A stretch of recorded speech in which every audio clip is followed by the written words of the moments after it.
ਸਤਿ ਸ਼੍ਰੀ ਅਕਾਲ। ਤੁਸੀਂ ਜੁੜੇ ਹੋਏ ਹੋ ਪੰਜਾਬੀ ਰੇਡੀਓ ਯੂਐਸਏ ਦੇ ਨਾਲ ਤੇ ਮੈਂ ਹਾਂ ਪ੍ਰਵੀਨ ਸ਼ਰਮਾ ਲੈ ਕੇ ਹਾਜ਼ਰ ਹਾਂ ਪ੍ਰੋਗਰਾਮ ਖਬਰ ਤੇ ਨਜ਼ਰ। ਪੰਜਾਬੀ ਰੇਡੀਓ ਯੂਐਸਏ ਨੂੰ ਇਸ ਵੇਲੇ ਤੁਸੀਂ AM FM ਸਟੇਸ਼ਨਸ ਦੇ ਨਾਲ ਰੇਡੀਓ ਸੈੱਟ ਤੇ ਨੈਟ ਤੇ mobile app social media platforms Facebook YouTube ਤੇ ਸੁਣ ਰਹੇ ਹੋ ਦੇਖ ਰਹੇ ਹੋ। ਸਾਰੇ ਹੀ ਦਰਸ਼ਕਾਂ ਦਾ ਸਵਾਗਤ ਹੈ। ਪ੍ਰੋਗਰਾਮ ਦੇ ਵਿੱਚ ਕਈ ਅਹਿਮ ਖਬਰਾਂ ਨੂੰ ਲੈ ਕੇ ਚਰਚਾ ਕਰਨ ਦੇ ਲਈ ਮੇਰੇ ਨਾਲ ਜੁੜ ਚੁੱਕੇ ਨੇ ਪੰਜਾਬ ਤੋਂ ਪੱਤਰਕਾਰ ਦੀਪਕ ਸ਼ਰਮਾ ਚਨਾਰਥਲ ਜੀ। ਉਹਨਾਂ ਦਾ ਸਵਾਗਤ ਕਰਾਂਗੇ ਪਹਿਲਾਂ, ਫਿਰ ਕਰਾਂਗੇ ਕਿ ਅਹਿਮ ਖਬਰਾਂ ਨੂੰ ਲੈ ਕੇ ਚਰਚਾ। ਸ਼ਰਮਾ ਜੀ, ਸਤਿ ਸ਼੍ਰੀ ਅਕਾਲ ਜੀ, ਸਵਾਗਤ ਹੈ ਜੀ ਪੰਜਾਬੀ ਰੇਡੀਓ ਯੂਐਸਏ ਤੇ। ਸਤਿ ਸ਼੍ਰੀ ਅਕਾਲ ਪ੍ਰਵੀਨ ਜੀ, ਸਾਰੇ ਦਰਸ਼ਕਾਂ ਨੂੰ ਸਰੋਤਿਆਂ ਨੂੰ ਮੇਰੀ ਪਿਆਰ ਭਰੀ ਸਤਿ ਸ਼੍ਰੀ ਅਕਾਲ ਜੀ। ਪ੍ਰੋਗਰਾਮ ਨੂੰ ਸਪਾਂਸਰ ਕਰਦੇ ਨੇ ਖਾਲਸਾ ਇੰਸ਼ੋਰੈਂਸ ਏਜੰਸੀ ਵਾਲੇ, ਜਿਨ੍ਹਾਂ ਤੋਂ ਤੁਸੀਂ ਹਰ ਤਰੀਕੇ ਦੀ ਇੰਸ਼ੋਰੈਂਸ ਲੈ ਸਕਦੇ ਹੋ। ਇੰਸ਼ੋਰੈਂਸ ਬਾਰੇ ਪਤਾ ਕਰਨ ਦੇ ਲਈ ਉਹਨਾਂ ਦਾ ਨੰਬਰ ਹੈ 4082722500। ਕਵਰਡ ਕੈਲੀਫੋਰਨੀਆ, ਓਬਾਮਾ ਕੇਅਰ ਤੇ ਮੈਡੀਕੇਅਰ ਨੂੰ ਲੈ ਕੇ ਅਮਰੀਕਾ ਭਰ ਦੇ ਵਿੱਚ ਇਹ ਸੇਵਾਵਾਂ ਦਿੰਦੇ ਨੇ। ਇਹਨਾਂ ਸੇਵਾਵਾਂ ਦਾ ਲਾਭ ਉਠਾਉਣ ਦੇ ਲਈ ਅੱਜ ਹੀ ਡਾਇਲ ਕਰੋ 4082722500। ਟਰਕੀਆਂ ਦਾ ਇਮੀਗ੍ਰੇਸ਼ਨ ਲਾ ਫਰਮ ਵਾਲੇ ਜੇ ਟਰਕੀਆਂ ਟੌਰਨੀ ਟਰਕੀਆਂ ਦੇ ਨਾਲ ਤੁਸੀਂ US ਇਮੀਗ੍ਰੇਸ਼ਨ ਬਾਬਤ ਕੋਈ ਵੀ ਸਲਾਹ ਕਰਨੀ ਹੈ, ਕੋਈ ਸਵਾਲ ਪੁੱਛਣਾ ਤਾਂ ਉਹਨਾਂ ਦਾ ਨੰਬਰ ਹੈ 4159090503। ਅਮਰਜੀਤ ਸਿੰਘ ਫਰੈਜ਼ਨੋ ਤੋਂ, ਇਹਨਾਂ ਨਾਲ ਹੀ Satnam Singh Shergill Selma, Gurdeep Singh Birdi Clovis, Jagtar Singh Anandpuri Fremont, Surjeet Singh Chahal Yuba City, Gurdeep Singh Gill ਤੇ ਪਰਿਵਾਰ Yuba City, Mandeep Singh Sarabjit Kaur San Jose, Manjit Singh San Jose, ਅਬੇ ਸੈਕਰਾਮੈਂਟੋ, ਮੀਰੀ ਪੀਰੀ ਸੇਵਾ ਸੁਸਾਇਟੀ ਫਰੈਜ਼ਨੋ ਤੇ ਜੱਸੀ ਗਿੱਲ ਬੇਕਰਸਫੀਲਡ ਤੋਂ। ਇਹਨਾਂ ਸਾਰੇ ਹੀ ਸਪਾਂਸਰਸ ਦਾ ਬਹੁਤ ਬਹੁਤ ਧੰਨਵਾਦ। ਤੇ ਜੇਕਰ ਤੁਸੀਂ ਵੀ ਇਹਨਾਂ ਪ੍ਰੋਗਰਾਮਾਂ ਨੂੰ ਸਪਾਂਸਰ ਕਰਨਾ ਚਾਹੁੰਦੇ ਹੋ ਤਾਂ ਸਟੂਡੀਓ ਦਾ ਨੰਬਰ ਹੈ 408272 5200। ਸ਼ਰਮਾ ਜੀ, ਖਬਰਾਂ ਦੀ ਸ਼ੁਰੂਆਤ ਕਰੀਏ ਪੰਜਾਬ ਵਿਧਾਨ ਸਭਾ ਤੋਂ। ਆਪਾਂ ਕੱਲ ਦੇ ਪ੍ਰੋਗਰਾਮ ਦੇ ਵਿੱਚ ਇਹ ਚਰਚਾ ਕੀਤੀ ਸੀ ਕਿ ਵਿਧਾਨ ਸਭਾਵਾਂ ਦੇ ਵਿੱਚ, ਲੋਕ ਸਭਾਵਾਂ ਦੇ ਵਿੱਚ, ਰਾਜ ਸਭਾਵਾਂ ਤੋਂ ਇਹ ਉਮੀਦ ਲਾਉਂਦੇ ਲੋਕ ਕਿ ਉੱਥੇ ਸਾਡੀ ਗੱਲ ਹੋਊਗੀ, ਸਾਡੇ ਭਵਿੱਖ ਨੂੰ ਲੈ ਕੇ, ਸਾਡੇ ਹੁਣ ਦੇ ਵਰਤਮਾਨ ਨੂੰ ਲੈ ਕੇ ਕੋਈ ਪਾਲਿਸੀਜ਼ ਬਣਨਗੀਆਂ ਤੇ ਸਾਡੀ ਜ਼ਿੰਦਗੀ ਦੀ ਦਸ਼ਾ ਸੁਧਰੂਗੀ। ਪਰ ਉੱਥੇ ਤੁਹਾਨੂੰ ਪਤਾ ਹੀ ਰਾਮ ਕਹਾਣੀ ਕਿਹੜੀ ਛਿੜੀ ਹੋਈ ਹੈ। ਇਸੇ ਰਾਮ ਕਹਾਣੀ ਦੇ ਵਿੱਚੋਂ ਇੱਕ ਗੱਲ ਤੇ ਇੱਕ ਡਾਇਲੋਗ ਉੱਭਰਿਆ ਵੀ ਖਹਿਰਾ ਕਿਸੇ ਹੋਰ ਪਾਰਟੀ 'ਚ ਜਾ ਰਿਹਾ, ਜਦਕਿ ਖਹਿਰਾ ਨੇ ਇੱਕ ਬੜਾ ਅਹਿਮ ਨੁਕਤਾ ਵੀ ਉੱਥੇ ਵਿਧਾਨ ਸਭਾ ਦੇ ਵਿੱਚ ਚੁੱਕਿਆ। ਪ੍ਰਵੀਨ ਜੀ, ਬਿਲਕੁਲ ਜੇਕਰ ਦੇਖਿਆ ਜਾਵੇ ਸੱਤਾਧਾਰੀ ਵੱਲੋਂ ਫੁੱਲ ਬੈਟਿੰਗ ਭਗਵੰਤ ਮਾਨ ਹੋਰੀ ਕਰਦੇ ਨਜ਼ਰ ਆ ਰਹੇ ਹਨ। ਵਿਰੋਧੀ ਧਿਰ ਦੇ ਵਿੱਚੋਂ ਜੇਕਰ ਕੋਈ ਨਜ਼ਰ ਆਉਂਦਾ ਪ੍ਰਤਾਪ ਬਾਜਵਾ ਜਾਂ ਸੁਖਪਾਲ ਖਹਿਰਾ ਜੀ। ਭਾਜਪਾ ਹੀ ਉੱਥੇ ਰੜਕਦੇ ਹੀ ਨਹੀਂ ਕਿਤੇ, ਅਕਾਲੀ ਉੱਥੇ ਦਿਖਦੇ ਹੀ ਨਹੀਂ ਕਿਤੇ, ਕਾਂਗਰਸੀਆਂ ਚੋਂ ਬਾਕੀਆਂ ਚੋਂ ਵੀ ਰਾਜਾ ਵੜਿੰਗ ਟੀ-ਸ਼ਰਟ ਰਾਹੀਂ ਜਾਂ ਕਦੇ ਕਦੇ ਉਂਗਲੀ ਖੜੀ ਕਰਕੇ ਕੁਛ ਮਾੜਾ ਮੋਟਾ ਬੋਲ ਲਵੇ, ਨਹੀਂ ਤਾਂ ਕੁੱਲ ਮਿਲਾ ਕੇ ਸਹੀ ਰੂਪ ਦੇ ਵਿੱਚ ਪ੍ਰਤਾਪ ਬਾਜਵਾ ਔਰ ਸੁਖਪਾਲ ਖਹਿਰਾ ਹੀ ਸਰਕਾਰ ਨਾਲ ਆਡਾ ਲੈਂਦੇ ਦਿਖਦੇ ਨੇ ਜਾਂ ਮੁੱਦੇ ਚੁੱਕਦੇ ਦਿਖਦੇ ਨੇ। ਤੇ ਸੱਤਾਧਾਰੀ ਧਿਰ ਵੱਲੋਂ ਬੇਸ਼ੱਕ ਬਾਕੀ ਵੀ ਸਮੇਂ-ਸਮੇਂ ਚਾਹੇ ਹਰਜੋਤ ਬੈਂਸ ਹੈ, ਚਾਹੇ ਮੀਤ ਹੇਅਰ ਹੈ, ਚਾਹੇ ਧਾਲੀਵਾਲ ਹੋਰੀ ਨੇ, ਚਾਹੇ ਅਮਨ ਅਰੋੜਾ ਹੈ, ਆਪਣੀ ਗੱਲ ਰੱਖਦੇ ਨੇ, ਪਰ ਫਿਰ ਵੀ ਜਿਸ ਕਦਰ ਹਰੇਕ ਗੱਲ ਨੂੰ ਜਦੋਂ ਵਿਧਾਨ ਸਭਾ ਦੇ ਅੰਦਰ ਜਿੰਨੇ ਸਮੇਂ ਲਈ ਮੁੱਖ ਮੰਤਰੀ ਮੌਜੂਦ ਨੇ ਤਾਂ ਸਮਝ ਲਓ ਕਿ ਫਿਰ ਬੈਟਿੰਗ ਖੁੱਲ ਕੇ ਉਹੀ ਕਰਦੇ ਨੇ ਤੇ ਉਹ ਮੌਕੇ ਦੇ ਹਿਸਾਬ ਨਾਲ ਜਿਹਦੇ ਜਵਾਬ ਦੇ ਦਿੰਦੇ ਨੇ ਕਿ ਆਹ ਬੈਠੇ ਨੇ, ਮੇਰੇ ਸਾਹਮਣੇ ਬੈਠੇ ਨੇ, ਦੇਖ ਲਓ ਇਹ ਹੈ ਨਾ। ਉਸ ਤਰ੍ਹਾਂ ਨਾਲ ਕੱਲ ਵਾਲਾ ਦਿਨ ਵੀ ਲਗਭਗ ਕਹਿਣ ਨੂੰ ਤੀਸਰਾ ਦਿਨ ਸੀ, ਪਰ ਸਹੀ ਮਾਇਨੇ 'ਚ ਵਿਧਾਨ ਸਭਾ ਦੀ ਕਾਰਵਾਈ ਜਿਵੇਂ ਚੱਲਦੀ ਹੈ ਉਸ ਹਿਸਾਬ ਨਾਲ ਦੂਆ ਹੀ ਦਿਨ ਸੀਗਾ, ਕਿਉਂਕਿ ਪਹਿਲੇ ਦਿਨ ਤਾਂ ਭਾਸ਼ਣ ਹੋ ਗਿਆ ਤੇ ਵਿਛੜੀਆਂ ਰੂਹਾਂ ਨੂੰ ਸ਼ਰਧਾਂਜਲੀ, ਉਹ ਇਸ ਲਈ 2 ਦਿਨਾਂ ਤੋਂ ਹੀ ਕਾਰਵਾਈ ਚੱਲ ਰਹੀ ਹੈ। ਤੇ ਕੱਲ ਦਾ ਦਿਨ ਵੀ ਲਗਭਗ ਉਹੀ ਜਿਹਾ ਹੀ ਰਿਹਾ। ਕਾਂਗਰਸੀ ਆ ਗਏ ਵਿਧਾਨ ਸਭਾ ਦੇ ਅੰਦਰ ਤੇ ਆਉਂਦੇ ਹੀ ਕਹਿੰਦੇ ਜੀ ਕਿ ਅਸੀਂ ਤਾਂ ਜੀ ਉਨੀ ਦੇਰ ਹੀ ਰਹਾਂਗੇ ਜਿੰਨੀ ਦੇਰ ਮੁੱਖ ਮੰਤਰੀ ਦਰਸ਼ਨ ਨਹੀਂ ਹੁੰਦੇ। ਜੇ ਮੁੱਖ ਮੰਤਰੀ ਆਇਆ ਅਸੀਂ ਨਹੀਂ ਦਰਸ਼ਨ ਕਰਨੇ ਉਹਦੇ, ਕਿਉਂਕਿ ਉਹਦਾ ਵਿਵਹਾਰ ਸਾਡੇ ਨਾਲ ਚੰਗਾ ਨਹੀਂ ਸੀ ਜੀ, ਸਾਨੂੰ ਧਮਕੀ ਵਰਗੇ ਲਹਿਜੇ 'ਚ ਬੋਲੇ, ਸਾਡਾ ਮਜ਼ਾਕ ਉਡਾਉਣ ਵਾਲੇ ਲਹਿਜੇ 'ਚ ਬੋਲੇ, ਸਾਨੂੰ ਬੇਇੱਜ਼ਤ ਕਰਨ ਵਾਲੇ ਲਹਿਜੇ 'ਚ ਬੋਲੇ। ਇਸ ਲਈ ਜਦੋਂ ਤੱਕ ਮੁੱਖ ਮੰਤਰੀ ਉਹਦੀ ਮਾਫੀ ਨਹੀਂ ਮੰਗਦੇ ਤਦ ਤੱਕ ਅਸੀਂ ਸਦਨ 'ਚ ਨਹੀਂ ਰੁਕਾਂਗੇ। ਸੋ ਅਚਾਨਕ ਫਿਰ ਸਵਾ ਕੀ 1:14 ਤੇ ਮੁੱਖ ਮੰਤਰੀ ਭਗਵੰਤ ਮਾਨ ਹੋਰੀ ਜਦੋਂ ਆਮਦ ਹੁੰਦੀ ਹੈ ਉਹਨਾਂ ਦੀ ਪੰਜਾਬ ਵਿਧਾਨ ਸਭਾ 'ਚ, ਤੇ ਬਸ ਉਹਨਾਂ ਦੇ ਆਉਂਦਿਆਂ ਹੀ ਜਦੇ ਮਤਲਬ ਸਾਰੇ ਇਹ ਬਾਹਰ ਨੂੰ ਤੁਰਨ ਦੀ ਤਿਆਰੀ ਕਰ ਲੈਂਦੇ ਨੇ। ਤੇ ਜਦੋਂ ਬਾਹਰ ਨੂੰ ਤੁਰਨ ਦੀ ਤਿਆਰੀ ਕਰਦੇ ਨੇ ਤਾਂ ਉਸ ਦੌਰਾਨ ਮਤਲਬ ਕਿ ਫਿਰ ਭਗਵੰਤ ਮਾਨ ਹੋਰੀ ਕਹਿੰਦੇ ਨੇ ਸਪੀਕਰ ਸਾਹਿਬ ਇਹਨਾਂ ਨੂੰ ਰੋਕਿਓ ਨਾ, ਆਪਾਂ ਸ਼ਾਂਤੀ ਨਾਲ ਕੰਮ ਕਰ ਸਕਾਂਗੇ, ਨਹੀਂ ਤਾਂ ਇਹਨੇ ਰੌਲਾ ਹੀ ਪਾਉਣਾ।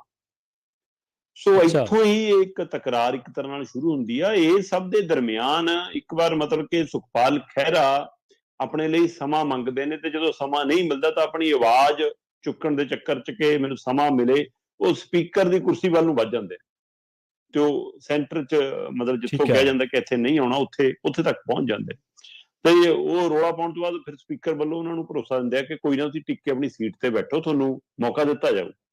ਤੇ ਜਦੋਂ ਵਾਪਸ ਆਪਣੀ ਸੀਟ ਵੱਲ ਨੂੰ ਆਉਂਦੇ ਨੇ ਪ੍ਰਵੀਨ ਜੀ, ਤਦ ਮਤਲਬ ਕਿ ਉਹ ਲੰਮਾ ਸਮਾਂ ਇੰਤਜ਼ਾਰ ਕਰਦੇ ਨੇ। ਜਦੋਂ ਵਾਰੀ ਨਹੀਂ ਆਉਂਦੀ ਤਾਂ ਉਹ ਇੱਕ ਤਰ੍ਹਾਂ ਨਾਲ ਰੋਸ਼ ਵਜੋਂ ਜਾਂ ਖਿੱਝ ਕੇ ਉੱਠ ਕੇ ਜਾਣ ਲੱਗਦੇ ਨੇ। ਤੇ ਇੱਕ ਵਿਧਾਨ ਸਭਾ ਦਾ ਇੱਕ ਨਿਯਮ ਬਣਿਆ ਹੋਇਆ ਕਿ ਜੇਕਰ ਸਪੀਕਰ ਸਾਹਿਬ ਦੀ ਮੌਜੂਦਗੀ ਹੋਵੇ ਤਦ ਇੱਕ ਤੈਅ ਦਿਸ਼ਾ ਵੱਲੋਂ ਹੀ ਬਾਹਰ ਜਾਣਾ ਹੁੰਦਾ ਹੈ।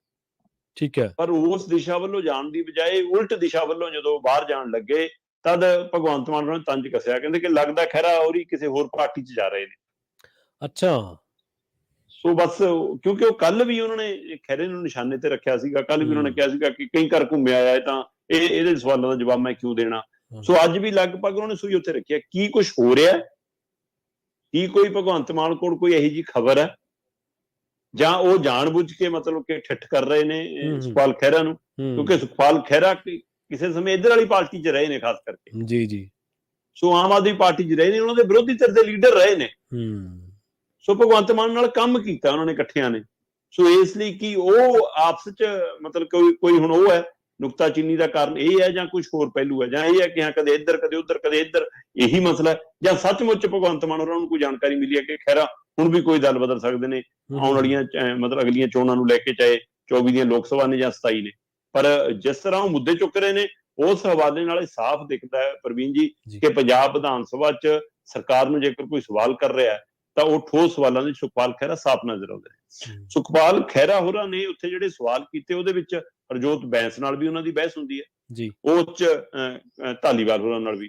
ਉਹ ਕਹਿੰਦੇ ਮਾਸਟਰ ਜਿਹੜੇ ਪ੍ਰਿੰਸੀਪਲ ਭੇਜੇ ਕਿਵੇਂ ਭੇਜੇ, ਉਹ ਕਹਿੰਦੇ ਜੀ ਅਸੀਂ ਤਾਂ ਪੋਰਟਲ ਤੇ ਮੰਗੇ ਸੀ, ਜਿਨ੍ਹਾਂ ਨੇ ਅਪਲਾਈ ਕੀਤਾ ਉਸ ਹਵਾਲੇ ਨਾਲ ਭੇਜੇ। ਕਹਿੰਦਾ ਅੱਛੇ ਘੱਟੋ ਘੱਟ 5 ਸਾਲ ਦੀ ਸਰਵਿਸ ਹੋਣੀ ਚਾਹੀਦੀ, ਤੁਸੀਂ ਤਾਂ 2 ਸਾਲ ਵਾਲੀ ਭੇਜਤੇ। ਇਸ ਗੱਲ ਦਾ ਜਵਾਬ ਦੇਣ ਦੀ ਬਜਾਏ ਬੈਂਸ ਹੋਰੀ ਕਹਿੰਦੇ ਕਿ ਅੱਛਾ ਤੁਸੀਂ ਚੱਲ ਜਾਓ ਅਗਲੀ ਵਾਰ, ਫਿਰ ਤੁਸੀਂ ਦੇਖ ਲਿਓ ਜਾ ਕੇ ਅਸੀਂ ਕਿਵੇਂ ਭੇਜਦੇ ਹਾਂ, ਕੀ ਕਰਦੇ ਹਾਂ, ਤੁਹਾਨੂੰ ਭੇਜ ਦਾਂਗੇ ਜੀ, ਹੈ ਨਾ। ਮਤਲਬ ਇਹੋ ਜਿਹਾ ਜਵਾਬ। ਜਾਂ ਫਿਰ ਮਤਲਬ ਕਿ ਐਂ ਕਹਤਾ, ਕਹਿੰਦੇ ਨਹੀਂ ਜੀ ਉਹ ਆਇਓ ਨਹੀਂ ਸੀ 5 ਸਾਲ ਵਾਲਿਆਂ ਨੇ ਅਪਲਾਈ ਨਹੀਂ ਕੀਤਾ, ਇਸ ਲਈ 2 ਸਾਲ ਭੇਜੇ, ਮੈਂ ਆਪਣੇ ਰਿਸ਼ਤੇਦਾਰ ਥੋੜਾ ਭੇਜਿਆ। ਸੋ ਮਤਲਬ ਇਹ ਮੰਤਰੀਆਂ ਵਾਲੇ ਜਵਾਬ ਨਹੀਂ ਹੈਗੇ ਜੀ, ਇਹ ਤਰੀਕਾ ਨਹੀਂ ਹੈਗਾ ਜੇਕਰ ਸਵਾਲ ਉੱਠਦਾ। ਹੁਣ ਪਤਾ ਲੱਗ ਰਿਹਾ ਪ੍ਰਵੀਨ ਜੀ, ਪਹਿਲੇ ਬੈਚ ਜਿਹੜੇ ਪ੍ਰਿੰਸੀਪਲ ਭੇਜੇ ਉਹਨਾਂ ਚੋਂ ਕਿੰਨੇ ਤਾਂ ਉਹ ਸੀ ਜਿਹੜੇ ਕਦੇ ਸਕੂਲ 'ਚ ਜਾਂਦੇ ਹੀ ਨਹੀਂ, ਜਿਨ੍ਹਾਂ ਦਾ ਵਿਦਿਆਰਥੀਆਂ ਨਾਲ ਬਾਹ ਹੀ ਨਹੀਂ, ਤੇ ਫਿਰ ਉਹਨਾਂ ਨੇ ਟ੍ਰੇਨਿੰਗ ਕਾਹਦੀ ਲੈ ਕੇ ਆਉਣੀ ਸੀ ਭਾਈ ਪੜਾਉਣ ਦੀ। ਹੁਣ ਵਾਲੇ ਜਿਹੜੇ ਭੇਜੇ ਕਹਿੰਦੇ ਕਿ ਇੱਕ ਡਾਈਟ ਨਾਲ ਸੰਬੰਧਿਤ ਹੈ ਪ੍ਰਿੰਸੀਪਲ, ਡਾਈਟ ਸਕੂਲ ਵਾਲਿਆਂ ਨਾਲ, ਤੇ ਉਹਨੂੰ ਭੇਜਿਆ ਤੇ ਕਹਿੰਦੇ ਉਹਦੇ ਸਕੂਲ 'ਚ ਕੋਈ ਜਵਾਕ ਹੀ ਨਹੀਂ ਤੇ ਉਹਨੂੰ ਭੇਜਤਾ। ਸੋ ਮਤਲਬ ਜਦੋਂ ਉਹਦੇ ਕੋਲ ਕੁਝ ਹੈ ਹੀ ਨਹੀਂਗਾ ਪੜਾਉਣ ਲਈ ਤਾਂ ਉਹਨੇ ਪੜਾਉਣੇ ਕੀ ਨੇ। ਸੋ ਇਹੋ ਜਿਹੇ ਵੀ ਪਹਿਲੂ ਉੱਭਰ ਰਹੇ ਨੇ। ਸੋ ਇਹੋ ਜਿਹਾ ਮਸਲਾ ਜਦੋਂ ਉਠਾਇਆ ਗਿਆ ਖਹਿਰੇ ਵੱਲੋਂ ਤਾਂ ਬੈਂਸ ਨਾਲ ਤਕਰਾਰ, ਬੈਂਸ ਹੋਰੀ ਬਹਿਸ ਦੇ ਨਜ਼ਰ ਆਏ। ਸੋ ਖਹਿਰੇ ਦੇ ਵੀ ਸਵਾਲ ਤਿੱਖੇ ਹੁੰਦੇ ਨੇ, ਖਹਿਰਾ ਵੀ ਬਹਿਸਾਂ ਨੂੰ ਪਿੱਛੇ ਨਹੀਂ ਹਟਦੇ, ਫਿਰ ਉਹ ਫਿਰ ਬਹਿਸਬਾਜ਼ੀ ਪੈ ਜਾਂਦੀ ਹੈ ਤੇ ਮੁੱਦਾ ਕਈ ਵਾਰ ਪਿਛਾਂ ਰਹਿ ਜਾਂਦਾ ਜੀ। ਇਸ ਤੋਂ ਬਾਅਦ ਉਹਨਾਂ ਨੇ ਫਿਰ ਉਹ ਜ਼ਮੀਨਾਂ ਵਾਲਾ ਮਸਲਾ ਫਿਰ ਚੱਕ ਲਿਆ ਜੀ। ਹੁਣ ਜ਼ਮੀਨਾਂ ਵਾਲੇ ਮਸਲੇ ਦੇ ਉੱਤੇ ਜਿੱਦਾਂ ਹੀ ਉਹਨਾਂ ਨੇ ਸਵਾਲ ਖੜਾ ਕੀਤਾ ਕਿ ਤੁਹਾਡੇ ਤਾਂ ਚਾਹੇ ਲਵਲੀ ਯੂਨੀਵਰਸਿਟੀ ਵਾਲੇ ਨੇ, ਚਾਹੇ ਉਹਨਾਂ ਨੇ ਰਾਜ ਸਭਾ ਮੈਂਬਰ ਸੰਤ ਬਲਵੀਰ ਸਿੰਘ ਸੀਚਲ ਦੇ ਹਵਾਲੇ ਨਾਲ ਕਿਹਾ ਕਿ ਜ਼ਮੀਨਾਂ ਤਾਂ ਉਹਨਾਂ ਨੇ ਵੀ ਦੱਬੀਆਂ ਹੋਈਆਂ ਪੰਚਾਇਤੀ ਜਾਂ ਲੋਕਾਂ ਦੀ ਜ਼ਮੀਨਾਂ, ਤੁਸੀਂ ਉਹਦੇ ਕਦੋਂ ਛਡਾਓਗੇ। ਤਾਂ ਫਿਰ ਧਾਲੀਵਾਲ ਨੇ ਬੈਟਿੰਗ ਸੰਭਾਲ ਲਈ, ਧਾਲੀਵਾਲ ਸਾਹਮਣੇ ਆ ਗਏ। ਧਾਲੀਵਾਲ ਉਹਦੀ ਆ ਕੇ ਕਹਿੰਦੇ ਤੁਹਾਡੇ ਪਿੰਡ 'ਚ ਵੀ ਲੋਕਾਂ ਨੇ ਤੁਹਾਡੀ ਬੰਦਿਆਂ ਨੇ ਜ਼ਮੀਨਾਂ ਦੱਬੀਆਂ, ਉਹਨਾਂ ਨੂੰ ਛੁਡਾ ਦਿਓ। ਠੀਕ ਹੈ। ਸੁਖਪਾਲ ਖਹਿਰਾ ਕਹਿੰਦਾ ਕਿ ਮੇਰੇ ਨਾਂ ਤੇ ਦੱਸ ਜੇ ਕੋਈ ਜ਼ਮੀਨ, ਮੈਂ ਕਹਿੰਦਾ ਕੱਲ ਤੋਂ ਸਦਨ 'ਚ ਨਜ਼ਰ ਨਹੀਂ ਆਊਂਗਾ, ਮੈਂ ਵਿਧਾਨ ਸਭਾ ਦੇ ਅੰਦਰ ਨਹੀਂ ਆਊਗਾ, ਕਹਿੰਦਾ ਮੇਰੇ ਨਾਂ ਤੇ ਦੱਸ। ਪਰ ਕਹਿੰਦਾ ਤੁਸੀਂ ਜਵਾਬ ਦਿਓ ਕਿ ਤੁਹਾਡੇ ਬੰਦਿਆਂ ਨੇ ਇਹਨਾਂ ਨੇ ਦੱਬੀਆਂ ਕਿ ਨਹੀਂ। ਤੇ ਫਿਰ ਜਵਾਬ ਦਿੱਤਾ ਜੋ ਮਤਲਬ ਕਿ ਧਾਲੀਵਾਲ ਹੋਣਾ, ਕੁਲਦੀਪ ਧਾਲੀਵਾਲ ਹੋਣੀ ਕਹਿੰਦੇ ਕਿ ਸੰਤ ਬਲਵੀਰ ਸਿੰਘ ਸੀਚਲ ਉਹਨਾਂ ਕੋਲ ਜਿਹੜੀ ਜ਼ਮੀਨ ਹੈ ਉਹ ਗਊਸ਼ਾਲਾ ਲਈ ਵਰਤ ਰਹੇ ਨੇ, ਉਹ ਸੇਵਾ ਭਾਵ ਲਈ ਵਰਤੀ ਜਾ ਰਹੀ ਹੈ ਜੀ। ਸੋ ਹੁਣ ਇਸ ਹਵਾਲੇ ਨਾਲ ਮਤਲਬ ਕਿ ਇੱਕ ਸਵਾਲ ਤਾਂ ਇਹ ਹੈ ਪ੍ਰਵੀਨ ਜੀ, ਫਿਰ ਜੇ ਪੰਚਾਇਤੀ ਜ਼ਮੀਨ ਦਾ ਖਹਿਰੇ ਨੂੰ ਅੱਜ ਪਤਾ ਹੈ ਤਾਂ ਪਿਛਲੀ ਸਰਕਾਰ ਸਮੇਂ ਵੀ ਪਤਾ ਹੋਣਾ। ਬਿਲਕੁਲ, ਸਵਾਲ ਤਾਂ ਇਹ ਵੀ ਬਣਦਾ। ਫਿਰ ਕਾਂਗਰਸ ਦੀ ਸਰਕਾਰ ਕਰ ਲੈਂਦੀ, ਫਿਰ ਅਕਾਲੀਆਂ ਦੀ ਸਰਕਾਰ ਕਰ ਲੈਂਦੀ। ਤੇ ਦੂਜੀ ਗੱਲ, ਜਿਹੜੀ ਸਰਕਾਰ ਹੁਣ ਕਹਿੰਦੀ ਹੈ ਕਿ ਹਾਂ ਅਸੀਂ ਲੋਕਾਂ ਦੇ ਜਿਨ੍ਹਾਂ ਦੇ ਛੱਪਰ ਵੀ ਤੋੜਤੇ, ਜਿਨ੍ਹਾਂ ਨੇ ਪਸ਼ੂ ਵੀ ਬੰਨੇ ਸੀ, ਘਰ 'ਚ ਗਰੀਬ ਪਰਿਵਾਰ ਵੀ ਸੀ, ਜੇ ਉਹਨਾਂ ਨੇ ਪਸ਼ੂ ਬੰਨੇ ਸੀ ਤਾਂ ਉਹ ਵੀ ਪਸ਼ੂ ਸੇਵਾ ਕਰ ਰਹੇ ਸੀ। ਫਿਰ ਹੁਣ ਵਾਲੀ ਗਊਸ਼ਾਲਾ ਤੇ ਉਹਨਾਂ ਦੇ ਘਰ ਦੇ ਪਸ਼ੂਆਂ 'ਚ ਕੀ ਫਰਕ ਹੈ। ਫਿਰ ਹੁਣ ਕਿਉਂ ਨਹੀਂ ਛਡਾਉਂਦੇ, ਉੱਥੇ ਕਹਿੰਦੇ ਕਿ ਨਹੀਂ। ਸੋ ਇਹ ਜਿਹੜਾ ਮਤਲਬ ਕਿ ਫਰਕ ਦਿਖਦਾ ਕਿ ਤੁਸੀਂ ਵਿਤਕਰਾ ਕਰਦੇ ਹੋ, ਤਾਂ ਇਹ ਵੀ ਚੁਣੌਤੀ ਬਣਿਆ। ਸੋ ਇਸ ਤਰ੍ਹਾਂ ਇਹ ਮਾਮਲੇ ਮਤਲਬ ਕਿ ਉਲਝਦੇ ਨਜ਼ਰ ਆਏ। ਫਿਰ ਇਸੇ ਤਰ੍ਹਾਂ ਸਿੱਧੂ ਮੂਸੇਵਾਲੇ ਦਾ ਪਰਿਵਾਰ ਕੱਲ ਧਰਨੇ ਤੇ ਆ ਕੇ ਬੈਠ ਗਿਆ। ਠੀਕ ਹੈ। ਉਹ ਕਹਿੰਦੇ ਜੀ ਸਾਨੂੰ ਭਰੋਸਾ ਨਹੀਂ ਗਾ ਸਰਕਾਰ ਤੇ, ਕਿ ਇਹ ਸਰਕਾਰ ਨੇ ਸਿਕਿਉਰਿਟੀ ਹਟਾਈ, ਇਹ ਸਰਕਾਰ ਨੇ ਉਹਨੂੰ ਸੋਸ਼ਲ ਮੀਡੀਆ ਤੇ ਫੈਲਾਇਆ, ਇਹ ਸਰਕਾਰ ਨੇ ਮੀਡੀਆ ਨੂੰ ਦੱਸਿਆ, ਜਿਹਦੇ ਕਾਰਨ ਸਾਡਾ ਪੁੱਤ ਗਿਆ। ਤੇ ਹੁਣ ਇਹ ਸਰਕਾਰ ਸਾਨੂੰ ਟਾਲੇ ਮਟੋਲੇ ਕਰੀ ਜਾਂਦੀ ਹੈ, ਸਾਨੂੰ ਕੋਈ ਭਰੋਸਾ ਨਹੀਂ, ਸਾਡੀ ਤਾਂ ਜਾਂਚ ਸੀਬੀਆਈ ਤੋਂ ਹੋਣੀ ਚਾਹੀਦੀ ਹੈ। ਤੇ ਅਸੀਂ ਤਾਂ ਇਸ ਲਈ ਕਹਿੰਦੇ ਕਿ ਇੱਥੇ ਵਿਧਾਨ ਸਭਾ ਦੇ ਬਾਹਰ ਧਰਨੇ ਤੇ ਬੈਠੇ ਹਾਂ। 2 ਘੰਟੇ ਤੋਂ ਬਾਅਦ ਧਰਨਾ ਚੱਲਿਆ। ਫਿਰ ਮੰਤਰੀ ਕੁਲਦੀਪ ਧਾਲੀਵਾਲ ਆਏ, ਆਪਾਂ ਅੱਗੇ ਵੀ ਗੱਲ ਕੀਤੀ ਹੈ। ਧਾਲੀਵਾਲ ਉਹਨਾਂ ਦਾ ਇਹ ਮਤਲਬ ਅਨਅਧਿਕਾਰਕ ਤੌਰ ਤੇ ਕਹਿ ਲਈਏ ਆਪਾਂ, ਜਾਂ ਹੈ ਨਾ, ਉਹਨਾਂ ਦਾ ਇੱਕ ਕਹਿਣਾ ਰਿਹਾ ਕਈ ਵਾਰ ਕਿ ਔਨ ਰਿਕਾਰਡ ਨਾ ਰੱਖੀ ਜਾਵੇ ਗੱਲ, ਕਹਿੰਦੇ ਕਿ ਯਾਰ ਮਤਲਬ ਕਿ ਮੈਨੂੰ ਤਾਂ ਬਸ ਮਨਾਉਣ ਨੂੰ ਰੱਖਿਆ ਵਾ ਸਰਕਾਰ ਨੇ, ਕਿਵੇਂ ਤਾਰ ਤਾਂ ਬੰਦੇ ਮਨਾਉਣੇ ਜਾਣਾ ਪੈਂਦਾ, ਧਰਨੇ ਚੁਕਾਉਣੇ ਜਾਣਾ ਪੈਂਦਾ। ਸੋ ਕੁਲਦੀਪ ਧਾਲੀਵਾਲ ਫਿਰ ਕੱਲ ਬਾਹਰ ਆਏ, ਕਿਉਂਕਿ ਬਲਕੌਰ ਸਿੰਘ ਔਰ ਸਿੱਧੂ ਮੂਸੇਵਾਲੇ ਦੀ ਮਾਤਾ ਹੋਰਾਂ ਦੇ ਨਾਲ ਕਾਂਗਰਸੀ ਆ ਕੇ ਬੈਠ ਗਏ ਸੀ। ਖਾਸ ਕਰ ਰਾਜਾ ਵੜਿੰਗ ਦਾ ਖਾਸਾ ਨੇੜਤਾ ਹੈ ਇਸ ਪਰਿਵਾਰ ਨਾਲ, ਸੋ ਉਸ ਨਾਤੇ ਉਹ ਕਾਂਗਰਸੀ ਐਮਐਲਏ ਨੂੰ ਨਾਲ ਲਿਆਏ, ਉਹ ਸਾਰੇ ਆ ਕੇ ਉੱਥੇ ਨਾਲ ਬੈਠ ਗਏ ਤੇ ਲੰਮਾ ਰੋਸ ਮੁਜ਼ਾਹਰਾ ਚੱਲਿਆ। ਮੀਡੀਆ ਨੇ ਨੂੰ ਬੜੀ ਥਾਂ ਦਿੱਤੀ। ਫਿਰ ਆਖਰ ਕੁਲਦੀਪ ਧਾਲੀਵਾਲ ਆਏ ਤੇ ਉਹਨਾਂ ਨੇ ਭਰੋਸਾ ਦਿੱਤਾ ਕਾਰਵਾਈ ਹੋਏਗੀ, ਅਸੀਂ ਬਖਸ਼ਾਂਗੇ ਨਹੀਂ। ਫਿਰ ਉਹ ਇਹਨਾਂ ਨੂੰ ਲੈ ਕੇ ਗਏ। ਸੋ ਇਹ ਸਾਰਾ ਕੁਝ ਜਿਵੇਂ ਚੱਲੀ ਗਿਆ, ਉਹ ਸਭ ਦੇ ਦਰਮਿਆਨ ਮੂੰਗੀ ਵਾਲਾ ਮਸਲਾ ਖਹਿਰੇ ਨੇ ਚੱਕਿਆ। ਪੰਜਾਬੀਆਂ ਨੂੰ ਪੰਜਾਬ ਦੇ ਵਿੱਚ ਬਣਦਾ ਰੁਤਬਾ ਦੇਣ ਦੇ ਲਈ ਬਾਹਰੋਂ ਆ ਰਹੀ ਲੇਬਰ ਦੇ ਹਵਾਲੇ ਨਾਲ, ਬਾਹਰੋਂ ਆ ਰਿਹਾ ਪ੍ਰਵਾਸ ਦੇ ਹਵਾਲੇ ਨਾਲ, ਉਹਨਾਂ ਲਈ ਜਿਵੇਂ ਮਰਜ਼ੀ ਹੈ, ਜਿੰਨੀਆਂ ਮਰਜ਼ੀ ਜ਼ਮੀਨਾਂ ਖਰੀਦੋ, ਜਿੰਨੇ ਮਰਜ਼ੀ ਰਾਸ਼ਨ ਕਾਰਡ ਬਣਾਓ, ਜਿੰਨੇ ਮਰਜ਼ੀ ਇੱਥੇ ਐਸ਼ ਕਰੋ, ਕਿ ਉਹਦਾ ਕੋਈ ਕ੍ਰਾਈਟੇਰੀਆ ਹੀ ਨਹੀਂਗਾ ਜੀ। ਤੁਸੀਂ ਪੰਜਾਬ ਦੇ ਵਿੱਚ ਅੱਜ ਸਭ ਤੋਂ ਵੱਡਾ ਸਵਾਲ ਬਣਿਆ ਕਿ ਰੁਜ਼ਗਾਰ ਨਹੀਂ ਹੈਗਾ ਪ੍ਰਵੀਨ ਜੀ। ਮਤਲਬ ਪੰਜਾਬ ਦੀ ਨੌਜਵਾਨੀ ਇੰਨੀ ਬੇਰੁਜ਼ਗਾਰ ਹੈ ਜੀ, ਇੰਨੀ ਬੇਰੁਜ਼ਗਾਰ ਹੈ ਜੀ। ਆંકੜੇ ਦੱਸਦੇ ਨੇ ਜੀ ਕਿ ਪੰਜਾਬ 'ਚ ਰੁਜ਼ਗਾਰ ਦਰ ਵੱਧ ਰਹੀ ਆ ਜੀ, ਹੈ ਨਾ। ਜੇ ਬੇਰੁਜ਼ਗਾਰੀ ਪੰਜਾਬ 'ਚ ਇੰਨੀ ਆ ਤਾਂ ਸਵਾਲ ਇਹ ਹੈ ਕਿ ਫਿਰ ਬਾਹਰਲੇ ਸੂਬਿਆਂ ਤੋਂ ਲੇਬਰ ਇੱਥੇ ਕਿਵੇਂ ਆ ਰਹੀ ਆ? ਇਹਦਾ ਮਤਲਬ ਕੰਮ ਤਾਂ ਹੈਗਾ। ਜੇ ਕੰਮ ਹੈਗਾ ਤਾਂ ਹੀ ਬਾਹਰ ਤੋਂ ਲੋਕ ਆ ਰਹੇ ਨੇ, ਉਹ ਆ ਕੇ ਇੱਥੇ ਘਰ ਬਣਾ ਰਹੇ ਨੇ, ਬਸ ਹੋ ਰਹੇ ਨੇ, ਇੱਥੇ ਖੇਤ ਤੱਕ ਟਰੈਕਟਰ ਤੱਕ ਹੁਣ ਉਹ ਚਲਾਉਂਦੇ ਨੇ, ਖੇਤੀ ਸਾਰੀ ਉਹ ਕਰਦੇ ਨੇ, ਫੈਕਟਰੀਆਂ 'ਚ ਕੰਮ ਉਹ ਕਰਦੇ ਨੇ।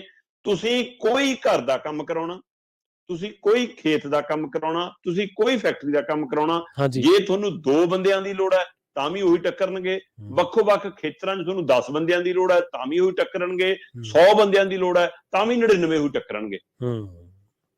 ਸੋ ਚਾਹੇ ਤੁਸੀਂ ਲੱਕੜ ਦਾ ਕਰਾ ਲਓ, ਚਾਹੇ ਮਿਸਤਰੀ ਦਾ ਕਰਾ ਲਓ, ਚਾਹੇ ਵੈਲਡਿੰਗ ਦਾ ਕਰਾ ਲਓ, ਚਾਹੇ ਮਸ਼ੀਨਰੀ ਦਾ ਕਰਾ ਲਓ, ਹੈ ਨਾ, ਚਾਹੇ ਰੇਹੜੀ ਦੇ ਉੱਤੋਂ ਫਰੂਟ ਖਰੀਦ ਲਓ, ਚਾਹੇ ਤੁਸੀਂ ਰੇਹੜੀ ਦੇ ਉੱਤੋਂ ਰਸ ਖਰੀਦ ਲਓ, ਚਾਹੇ ਰੇਹੜੀ ਦੇ ਉੱਤੋਂ ਤੁਸੀਂ ਮੂੰਗਫਲੀਆਂ ਖਰੀਦ ਲਓ, ਚਾਹੇ ਰੇਹੜੀ ਦੇ ਉੱਤੋਂ ਤੁਸੀਂ ਚਾਹੇ ਕਿਸੇ ਬਾਜ਼ਾਰ 'ਚ ਚਲੇ ਜਾਓ, ਕਿਸੇ ਦੁਕਾਨ ਦੀ ਲੇਬਰ ਤੇ ਚਲੇ ਜਾਓ। ਜੇ ਇਹਦਾ ਮਤਲਬ ਰੁਜ਼ਗਾਰ ਹੈਗਾ, ਪਰ ਅਸੀਂ ਕੀ ਆਪਣਾ ਕੋਈ ਪੈਮਾਨਾ ਫਿਕਸ ਕਰ ਲਿਆ ਕਿ ਅਸੀਂ ਆਹ ਕੰਮ ਨਹੀਂ ਕਰਨਾ? ਜੇ ਉਹ 'ਚ ਕਮਾਈ ਹੈ ਤਾਂ ਹੀ ਉਹ ਪਰਿਵਾਰ ਸਣੇ ਆ ਰਹੇ ਨੇ।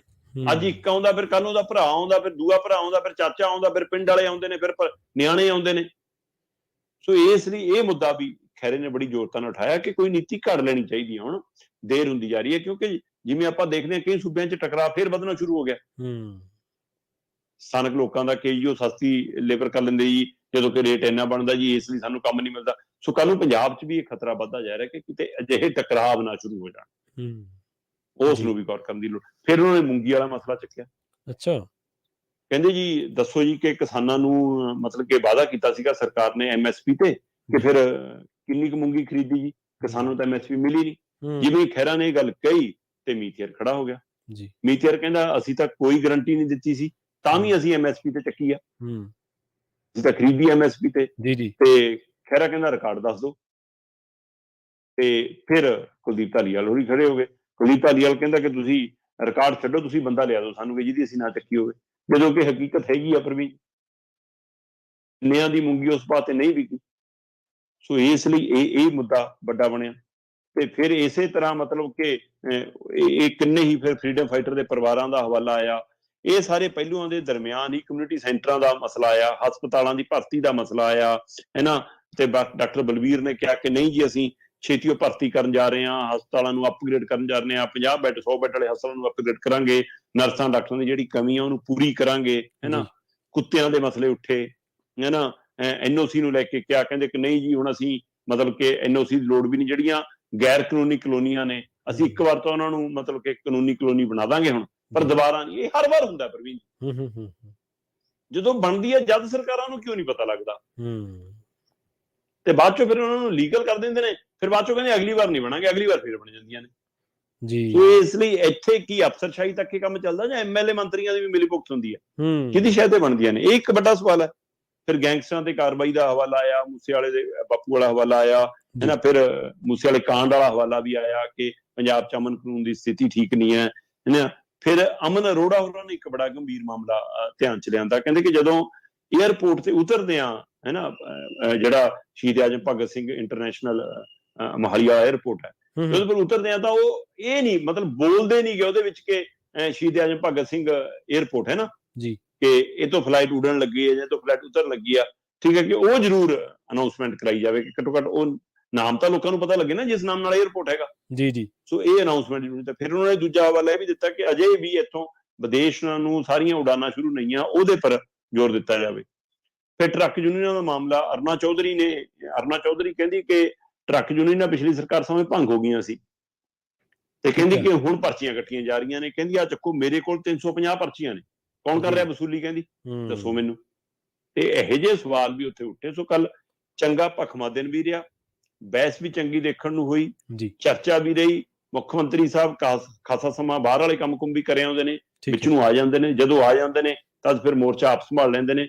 ਪਰ ਪਰਸੋਂ ਔਰ ਕੱਲ ਵਾਲੇ ਦੇ ਵਿੱਚ ਥੋੜਾ ਜਿਹਾ ਫਰਕ ਜ਼ਰੂਰ ਆਇਆ ਢੰਗ ਤਰੀਕੇ 'ਚ, ਜਿਹੜਾ ਚੰਗਾ ਲੱਗਿਆ ਕਿ ਕੱਲ ਕਈ ਮੁੱਦਿਆਂ ਦੇ ਉੱਤੇ ਚਰਚਾ ਹੁੰਦੀ ਨਜ਼ਰ ਆਈ ਜੀ। ਹੈ, ਉਹ ਠੋਸ ਬਹਿਸ ਹੁੰਦੀ ਨਜ਼ਰ ਆਈ, ਨਾ ਕਿ ਤੋਹਮਤਬਾਜ਼ੀ ਜਾਂ ਤਕਰਾਰ ਨਜ਼ਰ ਆਈ। ਸੋ ਅਜਿਹੀ ਬਹਿਸ ਹੋਣੀ ਚਾਹੀਦੀ ਹੈ। ਪਰ ਖਹਿਰੇ ਨੂੰ ਲੈ ਕੇ ਜਿਹੜੇ ਤੰਜ ਨੇ ਬਰਕਰਾਰ, ਉਹ ਸ਼ਾਇਦ ਇਹੀ ਪੀੜ ਜ਼ਿਆਦਾ ਹੈ ਕਿ ਸਾਡੇ ਵਾਲੇ ਖੇਮੇ ਚੋਂ ਨਿਕਲ ਕੇ ਗਿਆ। ਖਹਿਰੇ ਦੇ ਅੰਦਰ ਵੀ ਪੀੜ ਹੋਣੀ ਕਿ ਮੇਰੀ ਸਮੱਸਿਆ ਇਹੀ ਰਹੀ, ਜਦ ਮੈਂ ਆਮ ਆਦਮੀ ਪਾਰਟੀ ਕਰਨੀ ਸੀ ਤਦ ਕਾਂਗਰਸੀਆਂ ਦੀ ਸਰਕਾਰ ਸੀ, ਜਦ ਮੈਂ ਕਾਂਗਰਸੀਆਂ ਕਰਨੀ ਆ ਗਈ ਤਦ ਆਪ ਦੀ ਸਰਕਾਰ ਆ ਗਈ। ਸੋ ਮੈਂ ਉਲਟ ਪਾਸੇ ਹੀ ਰਿਹਾ। ਕਿਸੇ ਸਮੇਂ ਅਕਾਲੀਆਂ ਵਾਲੇ ਪਾਸੇ ਇੱਧਰ ਸੀਗਾ, ਤਦ ਮਤਲਬ ਅਕਾਲੀਆਂ ਦੀ ਸਰਕਾਰ ਆ ਗਈ ਸੀ। ਸੋ ਇਸ ਲਈ ਉਹਨੂੰ ਇਹ ਲੱਗਦਾ ਕਿ ਮੈਂ ਸੱਤਾ ਦੇ ਬਾਹਰ ਹੀ ਬੈਠਦਾ ਰਿਹਾ। ਆਹ ਫੀਲ ਵੀ ਉਹਨਾਂ ਦੇ ਅੰਦਰ ਜ਼ਰੂਰ ਹੁੰਦੀ ਹੋਏਗੀ ਕਿਤੇ ਨਾ ਕਿਤੇ। ਜੀ ਜੀ ਜੀ। ਸੋ ਅਗਲੀ ਖਬਰ ਦੇ ਵੱਲ ਵਧੀਏ ਸ਼ਰਮਾ ਜੀ, ਤੇ ਗੱਲ ਕਰੀਏ ਆਪਾਂ ਵਿਜੀਲੈਂਸ ਦੀ। ਵਿਜੀਲੈਂਸ ਦੇ ਕਰਕੇ ਕਈ ਲੀਡਰਾਂ ਨੂੰ ਇਸ ਵੇਲੇ ਵਕਤ ਪਿਆ ਹੋਇਆ। ਵਕਤ ਤਾਂ ਚਲੋ ਜਦੋਂ ਜਾਂਚ ਚੱਲਦੀ ਹੈ ਤੇ ਉਹਦੇ ਪਿੱਛੇ ਕਈ ਆਪਦੇ ਕਾਰਨ ਵੀ ਹੁੰਦੇ ਆ, ਵਕਤ ਐਵੇਂ ਤਾਂ ਕਿਸੇ ਨੂੰ ਪੈਂਦਾ ਨਹੀਂ।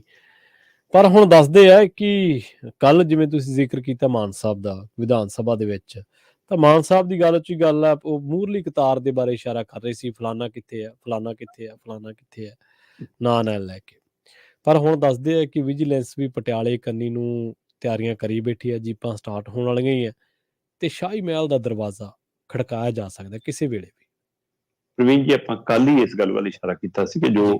ਮੈਨੂੰ ਜਾਣਕਾਰੀ ਮਿਲ ਰਹੀ ਹੈ, ਮੈਂ ਕੱਲ ਸਾਂਝੀ ਕੀਤੀ ਸੀ ਆਪਣੇ ਦਰਸ਼ਕਾਂ ਸਰੋਤਿਆਂ ਨਾਲ, ਕਿ ਵਿਜੀਲੈਂਸ ਨੇ ਤਿਆਰੀ ਕਰ ਲਈ ਹੈ ਤੇ ਹਾਂਜੀ। ਉਹ ਕੈਪਟਨ ਅਮਰਿੰਦਰ ਦੇ ਦਸਤਾਵੇਜ਼, ਉਹਨਾਂ ਦੀਆਂ ਫਾਈਲਾਂ, ਉਹਨਾਂ ਦੇ ਕਾਰਜਕਾਲ ਦੀ ਸਾਰੀ ਰੂਪਰੇਖਾ ਉਹ ਇਕੱਠੀ ਕਰ ਰਹੀ ਹੈ। ਖਾਸ ਕਰਕੇ ਜਿਹੜੇ ਮਾਮਲੇ ਉੱਠਦੇ ਰਹੇ ਨੇ ਉਹਨਾਂ ਮਾਮਲੇ ਦੀ ਜਾਂਚ ਪੜਤਾਲ ਦੀਆਂ ਤਿਆਰੀਆਂ ਕਰ ਰਹੀ ਹੈ। ਤੇ ਅੱਜ ਉਹ ਖਬਰ ਨਸਰ ਹੋ ਗਈ।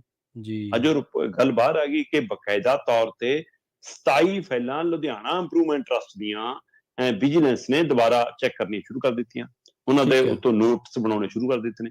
ਸੋ ਲੁਧਿਆਣਾ ਇੰਪਰੂਵਮੈਂਟ ਟਰਸਟ ਦਾ ਮਾਮਲਾ ਸਾਰਿਆਂ ਨੂੰ ਪਤਾ ਕਿਹਦੇ ਨਾਲ ਜੁੜਿਆ, ਉਹਦੇ ਵਿਵਾਦਾਂ ਦਾ ਕਿਹਦੇ ਨਾਲ ਨਾਤਾ ਹੈ ਸਿੱਧਾ। ਸੋ ਜੀ। ਇਸ ਲਈ ਜੇਕਰ ਉਹਦੀਆਂ ਫਾਈਲਾਂ ਖੁੱਲਦੀਆਂ ਨੇ ਤਾਂ ਇਹਦਾ ਮਤਲਬ ਕੈਪਟਨ ਅਮਰਿੰਦਰ ਦੇ ਪੋਤੜੇ ਫਰੋਲੇ ਜਾ ਸਕਦੇ ਨੇ। ਕੈਪਟਨ ਅਮਰਿੰਦਰ ਦਾ ਬਹੀ ਖਾਤਾ ਫਿਰ ਚੈੱਕ ਕੀਤਾ ਜਾ ਸਕਦਾ। ਇਸ ਲਈ ਜੀ। ਤੁਸੀਂ ਦਰੁਸਤ ਫਰਮਾਇਆ ਕਿ ਬਿਲਕੁਲ ਪਟਿਆਲਾ ਕੰਨੀ ਨੂੰ ਵਿਜੀਲੈਂਸ ਦੀਆਂ ਗੱਡੀਆਂ ਕਦੇ ਵੀ ਭੱਜੀਆਂ ਜਾਂਦੀਆਂ ਨਜ਼ਰ ਆ ਸਕਦੀਆਂ ਨੇ। ਕਿਸੇ ਵੀ ਸਮੇਂ ਖਬਰ ਆ ਸਕਦੀ ਹੈ ਕਿ ਵਿਜੀਲੈਂਸ ਨੇ ਤਲਬ ਕਰ ਲਿਆ ਜਾਂ ਜਾਂਚ ਕਰ ਲਈ ਜਾਂ ਗਿਣਤੀ ਮਿਣਤੀ ਕਰ ਲਈ। ਕਾਰਨ ਅਮਰਿੰਦਰ ਸਿੰਘ ਦਾ ਖਾਸਮ ਖਾਸ ਜੇਕਰ ਸਰਕਾਰ 'ਚ ਕੋਈ ਮੰਨਿਆ ਜਾਂਦਾ ਸੀ, ਸਾਧੂ ਸਿੰਘ ਧਰਮਸੋਤ ਸੀ। ਠੀਕ ਹੈ। ਸਾਧੂ ਸਿੰਘ ਧਰਮਸੋਤ ਪਹਿਲਾਂ ਦਰਖਤ ਕੱਟਣ ਦੇ ਮਾਮਲੇ 'ਚ ਫਸਿਆ, ਫਿਰ ਆਮਦਨ ਵੱਧ ਬਣਾਉਣ ਦੇ ਮਾਮਲੇ, ਸਰੋਤਾਂ ਤੋਂ ਵੱਧ ਆਮਦਨ ਬਣਾਉਣ ਦੇ ਮਾਮਲੇ 'ਚ ਗ੍ਰਿਫਤਾਰ ਕੀਤਾ ਗਿਆ। ਤੇ ਅਜੇ ਕਹਿੰਦੇ ਵਜੀਫਾ ਘਟਾਲੇ ਦੀ ਜਾਂਚ ਰਹਿੰਦੀ ਆ, ਤੇ ਉਹਦੀ ਹਰ ਗੱਲ ਦੀ ਕੜੀ ਜਾ ਕੇ ਅਮਰਿੰਦਰ ਤੇ ਰੁਕਣੀ ਆ। ਜੇਕਰ ਵਿਜੀਲੈਂਸ ਉਸ ਨੂੰ ਚੈਪਟਰ ਨੂੰ ਬੰਦ ਨਹੀਂ ਕਰਦੀ, ਅਗਲਾ ਪੰਨਾ ਪਲਟਦੀ ਆ ਸਾਧੂ ਸਿੰਘ ਧਰਮਸੋਤ ਦੇ ਫਾਈਲਾਂ ਦਾ, ਤਾਂ ਉਹਦੇ ਵਿੱਚ ਫਿਰ ਅਮਰਿੰਦਰ ਸਿੰਘ ਦਾ ਜ਼ਿਕਰ ਆਉਣਾ ਹੀ ਆਉਣਾ।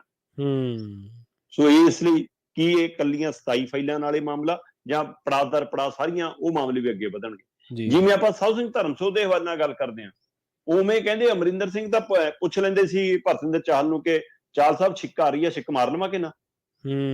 ਭਰਤਿੰਦਰ ਸਿੰਘ ਚਾਹਲ ਅਮਰਿੰਦਰ ਸਿੰਘ ਦੇ ਨੱਕ ਦਾ ਵਾਲ ਮੰਨਿਆ ਜਾਂਦਾ ਕਿ ਖਾਸਮ ਖਾਸ ਸਾਰੀਆਂ ਤਾਕਤਾਂ ਪਿਛਲੀ ਸਰਕਾਰ 'ਚ ਤਾਂ ਪੱਕੀਆਂ ਹੀ ਸੀ, ਆ ਜਿਹੜੀ ਲੰਘੀ ਸਰਕਾਰ ਹੈ ਇਹ 'ਚ ਕਹਿੰਦੇ ਉਹਲੇ 'ਚ ਸੀ ਜੀ। ਤੇ ਉਹ ਭਰਤਿੰਦਰ ਚਾਹਲ ਤੋਂ ਪਹਿਲਾਂ ਪੁੱਛਗਿੱਛ ਹੋ ਚੁੱਕੀ ਆ, ਮਿਣਤੀ ਗਿਣਤੀ ਹੋ ਚੁੱਕੀ ਆ, ਉਹਦੀ ਜਾਂਚ ਪੜਤਾਲ ਖਾਸੀ ਕਰ ਲਈ ਆ, ਉਹਦੇ ਘਰੇ ਇਹ ਬਕਾਇਦਾ ਤੌਰ ਤੇ ਵਿਜੀਲੈਂਸ ਜਾ ਚੁੱਕੀ ਆ, ਪਹਿਲਾਂ ਉਹਦੀ ਪਮਾਇਸ਼ ਕਰ ਚੁੱਕੀ ਆ ਕਿ ਆਮਦਨ ਦੇ ਸਰੋਤ ਕੀ ਨੇ, ਜਾਇਦਾਦ ਕਿੰਨੀ ਬਣ ਗਈ, ਕਿੰਨੀ ਬੇਨਿਆਮੀ ਹੈ, ਕਿੰਨੀ ਰਿਸ਼ਤੇਦਾਰਾਂ ਦੇ ਨਾਮ ਤੇ ਆ, ਕਹਿੰਦੇ ਉਹਦਾ ਸਾਰਾ ਰਿਕਾਰਡ ਇਕੱਠਾ। ਤੇ ਹੁਣ 10 ਤਰੀਕ ਨੂੰ ਉਹਨੂੰ ਤਲਬ ਕਰ ਲਿਆ, 10 ਮਾਰਚ ਨੂੰ। ਤੇ ਜੇਕਰ ਭਰਤਿੰਦਰ ਚਾਹਲ ਨੂੰ ਤਲਬ ਹੈ ਤਾਂ ਇਹ ਵੀ ਜਾ ਕੇ ਰਾਹ ਉੱਥੇ ਮੁੱਕਣਾ। ਬਿਲਕੁਲ ਇਸ ਪਹੇ ਦਾ ਵੀ ਆਖਰੀ ਪੜਾਅ ਫਿਰ ਕੈਪਟਨ ਅਮਰਿੰਦਰ ਦਾ ਮੋਤੀ ਮਹਿਲ ਆ।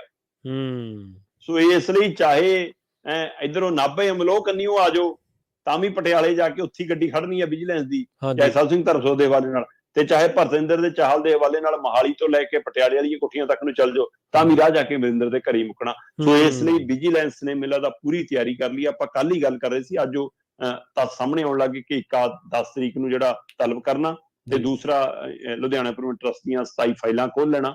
ਸੋ ਕਿਤੇ ਨਾ ਕਿਤੇ ਅਮਰਿੰਦਰ ਵੱਲ ਨੂੰ ਵਧਣਾ ਚਾਹੁੰਦੀ ਆ ਮਾਨ ਸਰਕਾਰ, ਜਾਂ ਵਿਜੀਲੈਂਸ ਸਿਰਫ ਡਰਾਵਾ ਕਰ ਰਹੀ ਆ ਕਿ ਇੱਕ ਪਾਸੇ ਬਾਦਲਾਂ ਵਾਲੇ ਵੀ ਚਲਾਨ ਪੇਸ਼ ਆ, ਇੱਧਰੋਂ ਅਮਰਿੰਦਰ ਵਾਲਾ ਵੀ ਕਰ ਲਓ, ਦੋਵੇਂ ਫਰੰਟ ਇਕੱਠੇ ਖੋਲ ਕੇ ਚੱਲੀਏ ਤਾਂ ਕਿ ਲੋਕਾਂ ਨੂੰ ਲੱਗੇ ਕਿ ਲਓ ਵੀ ਜਿਨ੍ਹਾਂ ਤੋਂ ਲੋਕ ਗੁੱਸੇ ਸੀ, ਰੋਸਾ ਸੀ ਜਿਨ੍ਹਾਂ ਪ੍ਰਤੀ, ਉਹ ਰੋਸਾ ਬਰਕਰਾਰ ਰਹੇ, ਕਿਤੇ ਉਹ ਮੱਠਾ ਨਾ ਪੈ ਜਾਵੇ ਕਿ ਉਹਦੇ ਲਈ ਹੈ ਜਾਂ ਸੱਚਮੁੱਚ ਮਤਲਬ ਘਪਲਿਆਂ ਨੂੰ ਉਜਾਗਰ ਕਰਕੇ ਪੰਜਾਬ ਦੇ ਖਜ਼ਾਨੇ ਨੂੰ ਭਰਨ ਦੀ ਕਵਾਇਦ ਹੈ। ਇਹ ਆਉਣ ਵਾਲੇ ਸਮੇਂ 'ਚ ਸਪਸ਼ਟ ਹੋਏਗਾ।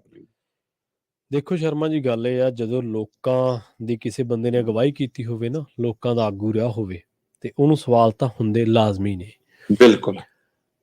ਲੋਕ ਕਹਿੰਦੇ ਸੀ ਵੀ ਜਦੋਂ ਈਡੀ ਨੇ ਫਾਈਲਾਂ ਚੱਕੀਆਂ ਤਾਂ ਆਪਾਂ ਹੱਥ 'ਚ ਫੜ ਲਿਆ ਕਮਲ ਦਾ ਫੁੱਲ, ਹੁਣ ਜਦੋਂ ਵਿਜੀਲੈਂਸ ਨੇ ਚੱਕੀਆਂ, ਹੁਣ ਕਿਹੜਾ ਹੱਥ 'ਚ ਕਮਲ ਦਾ ਫੁੱਲ ਫੜਾਂਗੇ ਨਾ, ਹੁਣ ਝਾੜੂ ਫੜਨ ਜੋਗੇ ਜੀ ਜੀ ਜੀ। ਚਲੋ ਦੇਖੋ ਕਹਿੰਦੇ ਵੀ ਕਈ ਵਾਰੀ ਪੰਜਾਬੀ ਦੀ ਕਹਾਵਤ ਹੈ, ਵੈਸੇ ਤਾਂ ਕਈ ਕਹਾਵਤਾਂ ਲਾਗੂ ਹੋ ਜਾਂਦੀਆਂ, ਕਈ ਨਹੀਂ ਹੁੰਦੀਆਂ।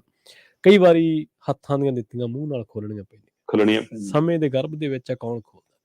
ਬਿਲਕੁਲ। ਅਗਲੀ ਖਬਰ ਦੇ ਵੱਲ ਵਧੀਏ ਸ਼ਰਮਾ ਜੀ। ਗੱਲ ਬੜੀ ਮੰਦਭਾਗੀ ਹੈ, ਹਰ ਬੰਦੇ ਦਾ ਹਿਰਦਾ ਬਲੂੰਦਰਿਆ ਗਿਆ ਉਹ ਖਬਰ ਨੂੰ ਵੇਖ ਕੇ, ਸੁਣ ਕੇ, ਵੀਡੀਓ ਵੇਖ ਕੇ। ਖਬਰ ਘਟਨਾ ਵਾਪਰੀ ਹੈ ਸ੍ਰੀ ਅਨੰਦਪੁਰ ਸਾਹਿਬ ਤੇ NRI ਵੀਰ ਗਿਆ ਸੀ, ਖਾਲਸਾਈ ਬਾਣੇ ਦੇ ਵਿੱਚ ਸੀ, ਬੜਾ ਸੋਹਣਾ ਸੁਨੱਖਾ। ਕਿਸੇ ਨੂੰ ਕਹਿ ਲਓ ਕਿ ਫੁਕਰਪੰਤੀ 'ਚ ਕਹਿ ਲਓ, ਜਾਂ ਕਿਸੇ ਹੁੱਲੜਬਾਜ਼ ਨੂੰ ਕਹਿਤਾ ਕਿ ਭਾਈ DJ ਨਾ ਲਾ, ਸੰਗਤ ਪਰੇਸ਼ਾਨ ਹੁੰਦੀ ਹੈ। ਅੱਗੋਂ ਕੁੱਟਮਾਰ ਇੰਨੀ ਕੁ ਹੋਈ ਉਸ ਪ੍ਰਦੀਪ ਸਿੰਘ ਨਾਲ ਕਿ ਉਹਦੀ ਜਾਨ ਚਲੀ ਗਈ। ਜੀ, ਸ਼੍ਰੀ ਅਨੰਦਪੁਰ ਸਾਹਿਬ ਹੋਲੇ ਮਹੱਲੇ ਦਾ ਕੱਲ ਦੂਜਾ ਦਿਨ ਸੀ ਜੀ। ਅੱਜ ਮਹੱਲਾ ਸਜਣ ਤੇ 15 ਲੱਖ ਤੋਂ ਵੱਧ ਸੰਗਤ ਕੱਲ ਸ਼ਾਮ ਤੱਕ ਤਖਤ ਸ੍ਰੀ ਕੇਸਗੜ੍ਹ ਸਾਹਿਬ ਦਰਸ਼ਨ ਕਰ ਚੁੱਕੀ ਆ। ਹਾਂਜੀ। ਤੇ ਅੱਜ ਦੇ ਵਿੱਚ ਹੀ ਉਮੀਦ ਕੀਤੀ ਜਾ ਰਹੀ ਹੈ ਕਿ ਅੱਜ 10 ਲੱਖ ਦੇ ਕਰੀਬ ਸੰਗਤ ਅੱਜ ਦਰਸ਼ਨ ਕਰ ਲਏਗੀ। ਸੋ ਅੱਜ ਮਹੱਲਾ ਸਜੇਗਾ, ਨਿਹੰਗ ਸਿੰਘਾਂ ਵੱਲੋਂ ਕਰਤੱਵ ਦਿਖਾਏ ਜਾਣੇ ਨੇ। ਸੋ ਹੋਲਾ ਮਹੱਲਾ ਖਾਲਸਾਈ ਧਰਤੀ ਦੇ ਉੱਤੇ ਮਨਾਉਣਾ ਗੁਰੂ ਸਾਹਿਬ ਵੱਲੋਂ ਆਪਣੀਆਂ ਫੌਜਾਂ ਨੂੰ ਇੱਕ ਤਰ੍ਹਾਂ ਨਾਲ ਤਰੋਤਾਜ਼ਾ ਕਰਨ ਦਾ ਇੱਕੋ ਤਰੀਕਾ ਰਿਹਾ। ਤੇ ਇਸ ਤੋਂ ਬਾਅਦ ਫਿਰ ਵਿਸਾਖੀ ਆਉਂਦੀ ਆ, ਉਹ ਮੌਕਾ ਵਿਸਾਖੀ ਦਾ ਜਦੋਂ ਖਾਲਸਾ ਪੰਥ ਦੀ ਸਥਾਪਨਾ ਹੋਈ। ਜਿਸ ਧਰਤੀ ਤੇ ਪੰਜ ਪਿਆਰੇ ਥਾਪੇ ਗਏ, ਜਿਸ ਧਰਤੀ ਤੇ ਖਾਲਸਾ ਪੰਥ ਦੀ ਨੀਂਹ ਰੱਖੀ ਗਈ, ਜਿਹੜੀ ਧਰਤੀ ਖਾਲਸਾ ਪੰਥ ਦੀ ਜਨਮ ਭੂਮੀ ਆ, ਉਸ ਭੂਮੀ ਦੇ ਉੱਤੇ ਉਸ ਬਾਣੇ ਵਾਲੇ ਨੌਜਵਾਨ ਦੀ ਗੱਲ ਵੀ ਜੇ ਸਾਡੀ ਅੱਜ ਦੀ ਪੀੜ੍ਹੀ ਨਹੀਂ ਸੁਣ ਸਕਦੀ, ਫਿਰ ਅਸੀਂ ਕਿਹਦੀ ਗੱਲ ਸੁਣਾਂਗੇ। ਜੀ। ਇੱਕ ਪੂਰੇ ਬਾਣੇ ਦੇ ਵਿੱਚ ਜਿਹਦਾ ਮਤਲਬ ਕਿ ਰੂਪ ਉੱਭਰ ਪੈ ਰਿਹਾ ਸੀਗਾ, ਉਹ 24 ਸਾਲ ਦਾ ਨੌਜਵਾਨ ਮੁੰਡਾ ਗੁਰਦਾਸਪੁਰ ਖੇਤਰ ਨਾਲ ਸੰਬੰਧਿਤ ਆ। ਤੇ ਇਸ ਮੌਕੇ ਦੋਏ ਭੈਣ ਭਰਾ, ਇੱਕ ਭੈਣ ਆ ਉਹਦੀ ਤੇ ਇੱਕ ਭਰਾ ਏ, ਉਹ ਦੋਏ ਭੈਣ ਭਰਾ ਉਹ ਆਪ ਕੈਨੇਡਾ 'ਚ ਵੱਸਦੇ ਨੇ। ਸੋ ਉੱਥੋਂ ਨੌਜਵਾਨ ਅਚੇਚੇ ਤੌਰ ਤੇ ਹੋਲੇ ਮਹੱਲੇ ਮੌਕੇ ਸ਼ਿਰਕਤ ਕਰਨ ਆਇਆ ਕਿ ਮੈਂ ਗੁਰੂ ਘਰ ਮੱਥਾ ਟੇਕਣ ਜਾਣਾ। ਤੇ ਉੱਥੇ 10-12 ਮੁੰਡਿਆਂ ਦੀ ਹੇੜ, ਮਤਲਬ ਕਿ ਜਿਹੜੀ ਉਹ ਮੋਟਰਸਾਈਕਲਾਂ ਦੇ ਉੱਤੇ ਜਿਵੇਂ ਹੂਟਰ ਮਾਰਦੇ ਨੇ, ਟਰੈਕਟਰ ਤੇ DJ ਲਾਏ ਨੇ, ਝੰਗਿਆੜਾ ਮਾਰਦੇ ਨੇ, ਉਹ ਜਾ ਰਹੇ ਨੇ। ਤੇ ਉਹ ਰੋਕ ਕੇ ਉਹਨਾਂ ਨੂੰ ਬੇਨਤੀ ਕਰਦਾ ਸਰ ਕਿ ਇਹ ਠੀਕ ਨੀ ਗਾ, ਇਹ ਸੁਨੇਹਾ ਚੰਗਾ ਨੀ ਗਾ। ਤੇ ਇਹ ਗੱਲ ਸੁਣਨ ਲਈ ਵੀ ਨੌਜਵਾਨ ਤਿਆਰ ਨਹੀਂ ਸੀ। ਤੇ ਬਹਿਸ ਹੁੰਦੀ ਆ, ਬਹਿਸ 'ਚ ਹਮਲਾਵਰਾਂ ਦਾ ਆਪਸ 'ਚ ਇੱਕ ਦਾ ਹੱਥ ਕੱਟਿਆ ਜਾਂਦਾ। ਠੀਕ ਹੈ। ਤੇ ਉਹ ਤੋਂ ਬਾਅਦ ਉਹ ਕਹਿੰਦੇ ਕਿ ਬਸ ਹੁਣ ਨਹੀਂ ਅਸੀਂ ਬਖਸ਼ਦੇ। ਤੇ ਉਹ ਇਹ ਚੱਕਰ ਦੇ ਵਿੱਚ ਉਹ ਮੁੰਡੇ ਨੂੰ ਇਸ ਤਰ੍ਹਾਂ ਕੁੱਟਦੇ ਮਾਰਦੇ ਨੇ ਕਿ ਉਹਦੇ ਛਾਤੀ ਦੇ ਵਿੱਚ, ਉਹਦੇ ਬੱਖੀ ਦੇ ਵਿੱਚ ਕੁਝ ਅਜਿਹਾ ਨੁਕੀਲਾ, ਮਤਲਬ ਕਿ ਸ਼ਾਇਦ ਉਹ ਕਿਰਚ ਵਰਗਾ ਕੁਝ ਹੋਵੇ, ਉਹ ਹੁਣ ਜਾਂਚ ਸਾਹਮਣੇ ਆਏਗਾ ਕੀ ਆ। ਤੇ ਉਹਦੇ ਨਾਲ ਉਹਦਾ ਕਤਲ ਹੋ ਜਾਂਦਾ।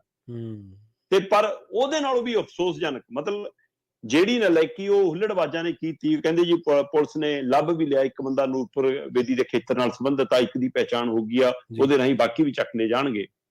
ਪਰ ਮੈਨੂੰ ਉਹਦੇ ਨਾਲੋਂ ਵੀ ਜ਼ਿਆਦਾ ਉੱਥੇ ਹੋਰ ਲਾਸ਼ਾਂ ਖੜੀਆਂ ਨਜ਼ਰ ਆਈਆਂ ਜਿਹੜੀਆਂ ਆਲੇ ਦੁਆਲੇ ਖੜੀਆਂ ਸੀ।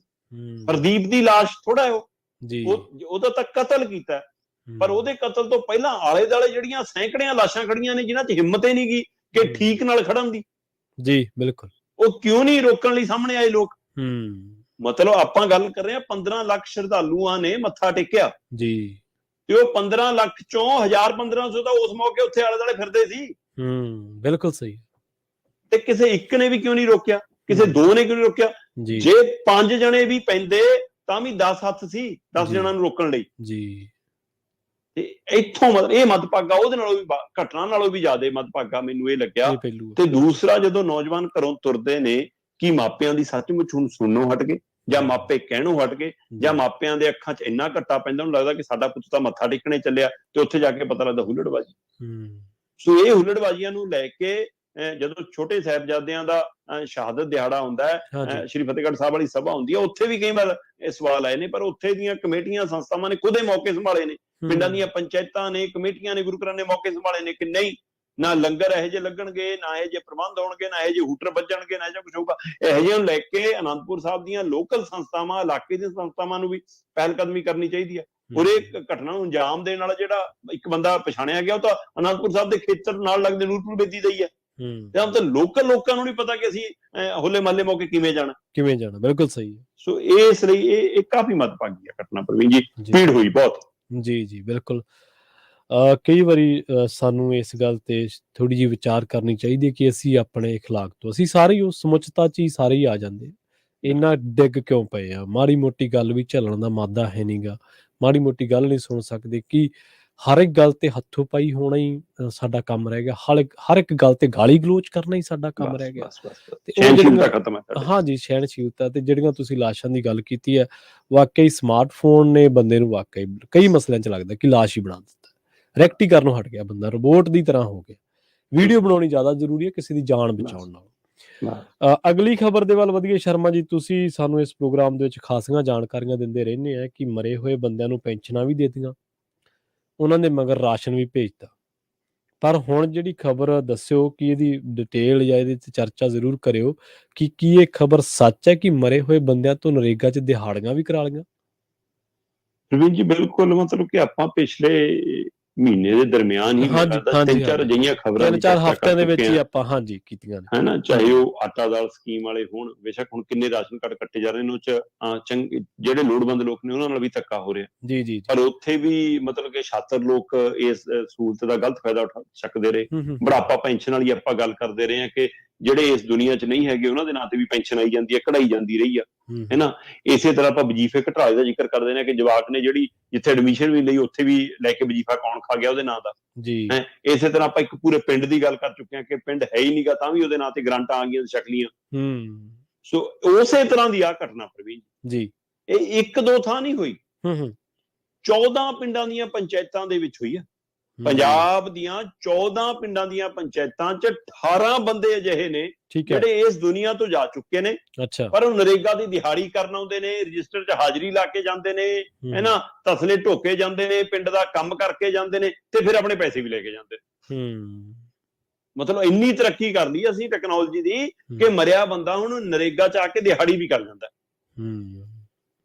ਪ੍ਰਵੀਨ ਜੀ, ਅਫਸੋਸ ਇਸ ਗੱਲ ਦਾ ਕਿ ਲੰਮੇ ਸਮੇਂ ਤੋਂ ਜਿਹੜੀਆਂ ਤਰ੍ਹਾਂ ਨਰੇਗਾ ਲਈ ਕੰਮ ਕਰ ਰਹੀਆਂ ਨੇ, ਮੈਂ ਹਮੀਰ ਸਿੰਘ ਭਾਜੀ ਨੂੰ ਰੈਗੂਲਰ ਸੁਣਦਾ ਇਸ ਮਸਲੇ ਤੇ, ਉਹ ਉਹਨਾਂ ਦੇ ਤੱਥ ਨੇ ਕਿ ਘੱਟੋ ਘੱਟ 100 ਦਿਨ ਤਾਂ ਦਿਹਾੜੀ ਦੇ ਦਿਓ ਬੰਦੇ ਨੂੰ। ਕਿਉਂ? ਵੈਸੇ ਤਾਂ ਰੋਟੀ ਉਹਨੇ 365 ਦਿਨ ਖਾਣੀ ਆ, 100 ਦਿਨ ਕਮਾ ਕੇ ਉਹ 365 ਦਿਨ ਨਹੀਂ ਖਾ ਸਕਦਾ ਜਿੰਨੀ ਤੁਸੀਂ ਦਿਹਾੜੀ ਦਿੰਦੇ ਹੋ ਜਿੰਨਾ ਕੁ, ਪਰ ਉਹਦੇ ਬਾਵਜੂਦ ਵੀ ਘੱਟੋ ਘੱਟ ਇੱਕ ਸਾਲ 'ਚ 100 ਦਿਨ ਤਾਂ ਤੈਅ ਕਰੋ ਕਿ ਤੈਨੂੰ ਜ਼ਰੂਰ ਮਿਲੇਗੀ ਗਰੰਟੀ। ਬਿਲਕੁਲ ਜੀ। ਤੇ ਇਸ ਮਸਲੇ ਤੇ ਸਰਕਾਰਾਂ ਨੇ ਤਾਂ ਕੀ ਆਉਣਾ ਸੀ, ਮੰਗ ਤਾਂ ਕੀ ਚੱਕਣੀ ਸੀ। ਕੇਂਦਰ ਸਰਕਾਰ ਦਾ ਬਜਟ ਘਟਾ ਰਹੀ ਹੈ ਲਗਾਤਾਰ, ਇਸ ਵਾਰ ਵੀ ਨਰੇਗਾ 'ਚ ਬਜਟ ਘਟਾਤਾ। ਤੇ ਇੱਧਰ ਆ ਮਸਲਾ ਖੜਾ, ਦੂਏ ਪਾਸੇ ਆ ਕਰਤੂਤ। ਹੁਣ ਇਹ ਕਰਤੂਤ, ਇਹਦਾ ਮਤਲਬ ਇੰਨੇ ਅਸੀਂ ਮਤਲਬ ਕਿ ਭੁੱਖੇ ਹੋ ਗਏ ਹਾਂ, ਪੰਚਾਇਤ ਮੈਂਬਰ ਜਾਂ ਨਰੇਗਾ ਨੂੰ ਲੀਡ ਕਰਨ ਵਾਲਾ ਟੀਮ ਇਹ ਤੋਂ ਬਿਨਾਂ ਮਿਲੇ ਬਿਨਾਂ ਨਹੀਂ ਇਹ ਖੇਡ ਹੋ ਸਕਦੀ ਕਿ ਜਿਹੜਾ ਬੰਦਾ ਹੈ ਹੀ ਨਹੀਂ ਉਹਦਾ ਨਾਂ ਰਿਕਾਰਡ 'ਚ ਚੜਾ ਲਓ, ਉਹਦੇ ਨਾਂ ਤੇ ਆਪੇ ਪੈਸੇ ਲੈ ਲਓ, ਆਪੇ ਖਾ ਲਓ। ਕਿਹਨੇ ਛਕੇ? ਪੰਚਾਇਤ ਮੈਂਬਰਾਂ ਨੇ, ਸਰਪੰਚ ਨੇ, ਪੰਚਾਂ ਨੇ, ਜਾਂ ਉਸ ਨਰੇਗਾ ਨੂੰ ਲੀਡ ਕਰਨ ਵਾਲੀ ਟੀਮ ਦਾ ਜਿਹੜਾ ਠੇਕੇਦਾਰ ਲਾਇਆ ਉਹਨੇ। ਬਕਾਇਦਾ ਤੌਰ ਤੇ ਪੰਜਾਬ ਦੀਆਂ 14 ਪਿੰਡਾਂ ਦੇ ਵਿੱਚ 18 ਬੰਦੇ ਅਜਿਹੇ ਪਾਏ ਗਏ ਜਿਨ੍ਹਾਂ ਦਾ ਰਜਿਸਟਰ ਤੇ ਵੀ ਪੂਰਾ ਅਪਡੇਟ ਹੈ ਪ੍ਰਵੀਨ ਜੀ, ਰਿਕਾਰਡ 'ਚ ਵੀ ਸਾਰਾ ਕੁਝ ਬੋਲਦਾ ਹੈ ਕਿ ਹਾਂ ਉਹਨਾਂ ਦੀ ਹਾਜ਼ਰੀ ਲੱਗ ਰਹੀ ਹੈ, ਉਹਨਾਂ ਦੇ ਨਾਂ ਤੇ ਪੈਸੇ ਵੀ ਜਾਂਦੇ ਨੇ, ਉਹਨਾਂ ਦੇ ਨਾਂ ਤੇ ਕੰਮ ਵੀ ਚੜੇ ਨੇ ਤੇ ਉਹਨਾਂ ਨੂੰ ਪੈਸੇ ਦਿੱਤੇ ਵੀ ਗਏ ਨੇ। ਉਹਨੇ ਕਿਸੇ ਹੋਰ ਨੇ ਨਹੀਂ ਜਾਣਕਾਰੀ ਦਿੱਤੀ। ਇਹ ਕੈਗ ਦੀ ਰਿਪੋਰਟ ਦਾ ਖੁਲਾਸਾ। ਕੈਗ ਦੀ ਰਿਪੋਰਟ ਦੇ ਵਿੱਚ ਆਇਆ ਕਿ 2021 ਤੋਂ ਲੈ ਕੇ 2022 ਤੱਕ, ਸਤੰਬਰ 2021 ਤੋਂ ਅਪ੍ਰੈਲ 2022 ਤੱਕ, ਲਗਭਗ ਕੈਪਟਨ ਤੋਂ ਚੰਨੀ ਵਾਲਾ ਸਮਾਂ ਹੈ। ਠੀਕ ਹੈ। ਉਸ ਸਮੇਂ ਦੇ ਦਰਮਿਆਨ ਦੀ ਘਟਨਾਕ੍ਰਮ ਹੈ ਕਿ ਭਾਈ ਆਹ ਕੁਛ ਮਤਲਬ ਕਿ ਪੰਜਾਬ ਦੇ ਵਿੱਚ ਵਾਪਰਿਆ। 315 ਮਾਮਲੇ ਤਾਂ ਇਹੋ ਜਿਹੇ ਲੱਭੇ ਕੈਗ ਨੇ ਜਿੱਥੇ ਇੱਕੋ ਪਰਿਵਾਰ ਦੇ 2-2 ਮੈਂਬਰਾਂ ਨੂੰ ਵੀ ਦਿਖਾਇਆ ਗਿਆ ਕਿ ਹਾਂ ਅਸੀਂ ਕੰਮ ਦਿੱਤਾ। ਕੀ ਸੱਚਮੁੱਚ ਕੰਮ ਦਿੱਤਾ ਹੈ? ਜਦੋਂ ਕਿ ਇੱਕ ਪਰਿਵਾਰ ਦੇ ਇੱਕ ਮੈਂਬਰ ਨੂੰ ਇੱਕ ਟਾਈਮ 'ਚ ਦਿਹਾੜੀਆ ਤਾਂ ਕਿ ਵੱਧ ਲੋਕਾਂ ਦੇ ਘਰਾਂ 'ਚ ਚੁੱਲ੍ਹਾ ਮੰਗ ਸਕੇ। ਏਦਾਂ ਹੈਗਾ, ਬਿਲਕੁਲ। ਕੀ ਇਹ ਦੂਜੇ ਬੰਦੇ ਦੀ ਦਿਹਾੜੀ ਉਸ ਪਰਿਵਾਰ ਨੇ ਜੇ ਕੀਤੀ ਆ ਤਾਂ ਮਿਲੀ ਵੀ ਹੈ, ਕਿਤੇ ਉਹਦੀ ਵੀ ਦਿਹਾੜੀ ਛਕੀ ਹੈ ਜੀ। ਜਾਂ ਕਈ ਵਾਰ ਕੀ ਕਰਦੇ ਆ, ਇੱਥੋਂ ਤੱਕ ਦੀਆਂ ਕਰਤੂਤਾਂ ਹੁੰਦੀਆਂ ਕਿ ਅੱਧੀ ਵੀ ਕਰ ਲੈਂਦੇ ਆ ਕਈ ਥਾਵਾਂ ਤੇ, ਕਿ ਦਿਹਾੜੀ ਤੂੰ 2 ਹੀ ਲਾਏਗਾ, 2 ਬੰਦੇ ਹੀ ਲਾਉਂਗੇ ਜੀ, ਪਰ ਮਿਲੂਗੀ ਤੁਹਾਨੂੰ 1.5, ਇਹੋ ਜਿਹਾ ਕੁਝ ਵੀ ਹੁੰਦਾ। ਸੋ ਆਹ ਵੀ ਇੱਕ ਜਾਂਚ ਦਾ ਵਿਸ਼ਾ। 315 ਮਾਮਲੇ ਇਹੋ ਜਿਹੇ ਆਏ ਨੇ, 18 ਮਾਮਲੇ ਇਹ ਆਏ ਨੇ, ਔਰ ਇਹ ਸਤੰਬਰ ਤੋਂ ਅਪ੍ਰੈਲ ਤੱਕ ਦਾ ਹੀ ਪੀਰੀਅਡ ਹੈ। ਜੇ ਪੂਰੇ ਮਾਮਲੇ ਦੀ ਜਾਂਚ ਹੋਊਗੀ ਤਾਂ ਪੰਚਾਇਤਾਂ ਦੀ ਗਿਣਤੀ ਵੀ ਵੱਧ ਜਾਣੀ, ਮਰੇ ਹੋਏ ਕੰਮ ਕਰਨ ਵਾਲੇ ਲੋਕਾਂ ਦੀ ਗਿਣਤੀ ਵੱਧ ਜਾਣੀ, ਤੇ ਪੈਸੇ ਦਾ ਗੋਲਮਾਲ ਵੀ ਵੱਧ ਜਾਣਾ। ਸੋ ਇਹ ਵੀ ਇੱਕ ਵੱਡਾ ਜਾਂਚ ਦਾ ਵਿਸ਼ਾ ਪ੍ਰਵੀਨ। ਜੀ। ਸ਼ਰਮਾ ਜੀ, ਜਾਂਦੇ ਗੱਲ ਕਰੀਏ ਮਨੀਸ਼ ਸਿਸੋਦੀਆ ਦੀ। ਸੀਬੀਆਈ ਨੇ ਮਨੀਸ਼ ਸਿਸੋਦੀਆ ਨੂੰ ਚੱਕਿਆ ਸੀਗਾ। ਇਹ ਆਪ ਖੁਦ ਲਲਕਾਰਦੇ ਰਹੇ ਕੇਜਰੀਵਾਲ ਹੋਣੀ ਕਿ ਅਸੀਂ ਇਮਾਨਦਾਰ ਹਾਂ, ਸਾਡੇ ਤੇ ਜੇ ਕੋਈ ਸ਼ੱਕ ਹੈ ਤਾਂ ਸਾਨੂੰ ਗ੍ਰਿਫਤਾਰ ਕਰੋ। ਜਦੋਂ ਗ੍ਰਿਫਤਾਰ ਕੀਤਾ ਤਾਂ ਕਹਿੰਦੇ ਜੀ ਮੈਂ ਤਾਂ ਹੋਲੀ ਮਨਾਉਣੀ ਹੈ, ਮੈਨੂੰ ਅਧਿਕਾਰ ਹੈ। ਚਲੋ ਖੈਰ, ਹਰ ਇੱਕ ਦਾ ਹੀ ਅਧਿਕਾਰ ਹੈ ਤਿਉਹਾਰ ਮਨਾਉਣਾ ਤਾਂ, ਪਰ ਹੁਣ ਇੱਧਰੋਂ ਤਾਂ ਕੰਮ ਕਹਿੰਦੇ ਜ਼ਮਾਨਤ ਹਾਲੇ ਮਿਲਣੀ ਬਾਕੀ ਹੈ, ਦੱਸ ਦਿਓ ਬਾਕੀ ਤੁਸੀਂ, ਪਰ ਉਧਰੋਂ ਈਡੀ ਨੇ ਵੀ ਤਿਆਰੀ ਕਰ ਲਈ ਹੈ ਮਨੀਸ਼ ਸਿਸੋਦੀਆ ਨੂੰ ਚੁੱਕਣ ਦੀ। ਬਿਲਕੁਲ ਪ੍ਰਵੀਨ ਜੀ, ਬਕਾਇਦਾ ਈਡੀ ਨੇ ਮਨਜ਼ੂਰੀ ਲਈ ਜੀ। ਮਨਜ਼ੂਰੀ ਲੈ ਕੇ ਉਹਨਾਂ ਨੇ ਤਿਹਾੜ ਜੇਲ੍ਹ 'ਚ ਜਾ ਕੇ ਮਨੀਸ਼ ਸਿਸੋਦੀਆ ਤੋਂ ਲੰਮੀ ਪੁੱਛਗਿੱਛ ਕੀਤੀ। ਠੀਕ ਹੈ। ਔਰ ਉਹਨਾਂ ਨੇ ਪੁੱਛਗਿੱਛ ਦੇ ਲਈ ਬਕਾਇਦਾ ਜਿਹੜੀ ਮਨਜ਼ੂਰੀ ਲਈ ਆ, ਉਹਦੇ ਵਿੱਚ ਚਾਹੇ ਉਹ ਸ਼ਰਾਬ ਘੁਟਾਲੇ ਨਾਲ ਸੰਬੰਧਿਤ ਹੋਵੇ, ਚਾਹੇ ਉਹ ਮਨੀ ਲੈਂਡਿੰਗ ਨਾਲ ਸੰਬੰਧਿਤ ਮਾਮਲਾ ਹੋਵੇ, ਇਹ ਸਾਰੇ ਮਾਮਲਿਆਂ 'ਚ ਹੁਣ ਈਡੀ ਅੱਗੇ ਵਧ ਰਹੀ ਹੈ ਜੀ। ਸੋ ਸੀਬੀਆਈ ਤੋਂ ਬਾਅਦ ਈਡੀ ਦੀ ਪੁੱਛਗਿੱਛ ਹੋਣਾ, ਤੇ ਮੈਨੂੰ ਪਤਾ ਲੱਗ ਰਿਹਾ ਕਿ ਪੀਐਮਐਲਏ ਧਾਰਾ ਜਿਹੜੀ ਹੈਗੀ ਆ ਉਹਦੀ 18 ਦੇ 19 ਦੇ ਤਹਿਤ ਹੈ ਨਾ, ਉਹਦੇ ਤਹਿਤ ਵੀ ਮਤਲਬ ਕਿ ਇਹਦੀ ਗ੍ਰਿਫਤਾਰੀ ਤੱਕ ਵੀ ਈਡੀ ਕਰ ਸਕਦੀ ਹੈ। ਸੋ ਇੱਕ ਹੋਰ ਮਾਮਲੇ ਦੀ ਗ੍ਰਿਫਤਾਰੀ ਹੋ ਸਕਦੀ ਹੈ ਜੀ। ਸੋ ਪਹਿਲਾਂ ਤੋਂ ਹੀ ਪਹਿਲੇ ਮਾਮਲੇ ਜੇਲ੍ਹ 'ਚ ਨੇ, ਦੂਏ ਮਾਮਲੇ ਜੇਕਰ ਪੁੱਛਗਿੱਛ ਦੇ ਵਿੱਚ ਕੁਝ ਅਜਿਹਾ ਤੱਥ ਲੱਗਦਾ ਤਾਂ ਉਹ ਗ੍ਰਿਫਤਾਰੀ ਤੱਕ ਵੀ ਜਾ ਸਕਦਾ। ਸੋ ਅੱਜ ਵੀ ਪੁੱਛਗਿੱਛ ਹੋਣ ਦੀ ਉਮੀਦ ਹੈ ਕਿ ਦੁਬਾਰਾ ਫਿਰ ਪੁੱਛਗਿੱਛ ਲਈ ਟੀਮ ਜਾਵੇ। ਸੋ ਇੱਧਰ ਸੀਬੀਆਈ ਤੋਂ ਬਾਅਦ ਈਡੀ, ਤੇ ਉਧਰ ਮੈਨੂੰ ਪਤਾ ਲੱਗ ਰਿਹਾ ਕਿ ਮਨੀਸ਼ ਸਿਸੋਦੀਆ ਦਾ ਪੀਏ ਹੈ ਜਿਹੜਾ ਉਹਨਾਂ ਦਾ ਪਰਸਨਲ, ਦਵਿੰਦਰ ਸ਼ਰਮਾ ਜੀ, ਉਹ ਤੋਂ ਹੁਣ ਸੀਬੀਆਈ ਨੇ ਪੁੱਛਗਿੱਛ ਕੀਤੀ ਹੈ ਕੱਲ। ਠੀਕ ਹੈ। ਸੋ ਇੱਧਰ ਬਾਹਰ ਬੈਠੇ ਜਿਹੜਾ ਉਹਨਾਂ ਦਾ ਉਹ ਹੈ ਜਿਹੜਾ ਪੀਏ, ਉਹ ਤੋਂ ਸੀਬੀਆਈ, ਅੰਦਰ ਬੈਠੇ ਮਨੀਸ਼ ਸਿਸੋਦੀਆ ਤੋਂ ਈਡੀ, ਤੇ ਹੁਣ ਤੱਕ ਮਤਲਬ ਇਸ ਮਾਮਲਿਆਂ ਦੇ ਵਿੱਚ 11 ਬੰਦਿਆਂ ਤੋਂ ਪੁੱਛਗਿੱਛ ਹੋ ਚੁੱਕੀ ਹੈ, 11 ਗ੍ਰਿਫਤਾਰੀਆਂ ਹੋ ਚੁੱਕੀਆਂ ਮਤਲਬ। ਜੀ। ਸੋ ਇਸ ਲਈ ਇਹ ਇਸ ਮਾਮਲੇ 'ਚ ਵੀ ਕਰ ਸਕਦੇ ਮਨੀਸ਼ ਸਿਸੋਦੀਆ। ਤਾਂ ਹੀ ਉਹ ਲੱਗ ਰਿਹਾ, ਆਪਾਂ ਕੱਲ ਵੀ ਗੱਲ ਕਰ ਰਹੇ ਸੀ ਕਿ ਕੀ 15 ਦਿਨ ਦਾ ਜਿਹੜਾ ਕਿਹਾ ਕਿ 15 ਦਿਨ ਬਾਅਦ ਮੰਗਾਂਗੇ ਅਸੀਂ ਦੁਬਾਰਾ ਰਿਮਾਂਡ, ਸੀਬੀਆਈ ਨੇ ਉਹ ਈਡੀ ਲਈ ਛੱਡਿਆ ਮੌਕਾ, ਜਾਂ ਉਸ ਦੌਰਾਨ ਸੀਬੀਆਈ ਨੇ ਹੁਣ ਮਨੀਸ਼ ਸਿਸੋਦੀਆ ਦੇ ਪੀਏ ਤੱਕ ਆ ਗਏ, ਸੀਬੀਆਈ ਵਾਲੇ ਪੀਏ ਤੋਂ ਬਾਅਦ ਕਿਸੇ ਹੋਰ ਦੇ ਪੀਏ ਤੱਕ, ਹੋਰ ਦੇ ਪੀਏ ਤੋਂ ਉਹਦੇ ਮੁਖੀ ਤੱਕ। ਸੋ ਇਹ ਉਧਰ ਨੂੰ ਵਧਣ ਦੀ ਕਵਾਇਦ ਹੈ। ਸੋ ਆਉਂਦੇ ਦਿਨਾਂ ਦੇ ਵਿੱਚ ਇਸ ਮਾਮਲੇ ਦੇ ਵਿੱਚ ਹੋਰ ਕਈ ਪਰਤਾਂ ਖੁੱਲਣ ਦੀ ਉਮੀਦ ਹੈਗੀ ਆ, ਚਾਹੇ ਉਹ ਰਾਜਨੀਤਿਕ ਤੌਰ ਤੇ ਹੋਵੇ, ਚਾਹੇ ਸੱਚਮੁੱਚ ਉਹ ਤੱਥਾਂ ਦੇ ਆਧਾਰ ਤੇ ਹੋਵੇ। ਸੋ ਮਨੀਸ਼ ਸਿਸੋਦੀਆ ਦੀਆਂ ਮੁਸ਼ਕਲਾਂ ਤੁਹਾਨੂੰ ਵਧਣਗੀਆਂ, ਉਹ ਤੋਂ ਬਾਅਦ ਕੇਜਰੀਵਾਲ ਤੱਕ ਦਾ ਵੀ ਵਾਰੀ ਆ ਸਕਦੀ। ਜੀ ਸ਼ਰਮਾ ਜੀ, ਇਹਨਾਂ ਖਾਸ ਖਬਰਾਂ ਤੇ ਖਾਸ ਜਾਣਕਾਰੀਆਂ ਦੇਣ ਦੇ ਲਈ ਤੁਹਾਡਾ ਬਹੁਤ ਧੰਨਵਾਦ ਜੀ। ਬਹੁਤ ਸ਼ੁਕਰੀਆ ਜੀ। ਸਮਾਂ ਇਜਾਜ਼ਤ ਨਹੀਂ ਦਿੰਦਾ, ਪ੍ਰੋਗਰਾਮ ਖਬਰ ਤੇ ਨਜ਼ਰ ਨੂੰ ਇੱਥੇ ਹੀ ਸਮਾਪਤ ਕਰਾਂਗੇ। ਪੰਜਾਬੀ ਰੇਡੀਓ ਯੂਐਸਏ ਤੇ ਪ੍ਰੋਗਰਾਮਾਂ ਦਾ ਸਿਲਸਿਲਾ ਲਗਾਤਾਰ ਜਾਰੀ ਹੈ, ਤੁਸੀਂ ਜੁੜੇ ਰਹੋ ਪੰਜਾਬੀ ਰੇਡੀਓ ਯੂਐਸਏ ਦੇ ਨਾਲ। ਤੇ ਆਖਿਰ ਦੇ ਵਿੱਚ ਇੱਕ ਵਾਰ ਫਿਰ ਤੋਂ ਤੁਹਾਡਾ ਸਭ ਦਾ ਬਹੁਤ ਧੰਨਵਾਦ ਤੇ ਸਤਿ ਸ਼੍ਰੀ ਅਕਾਲ।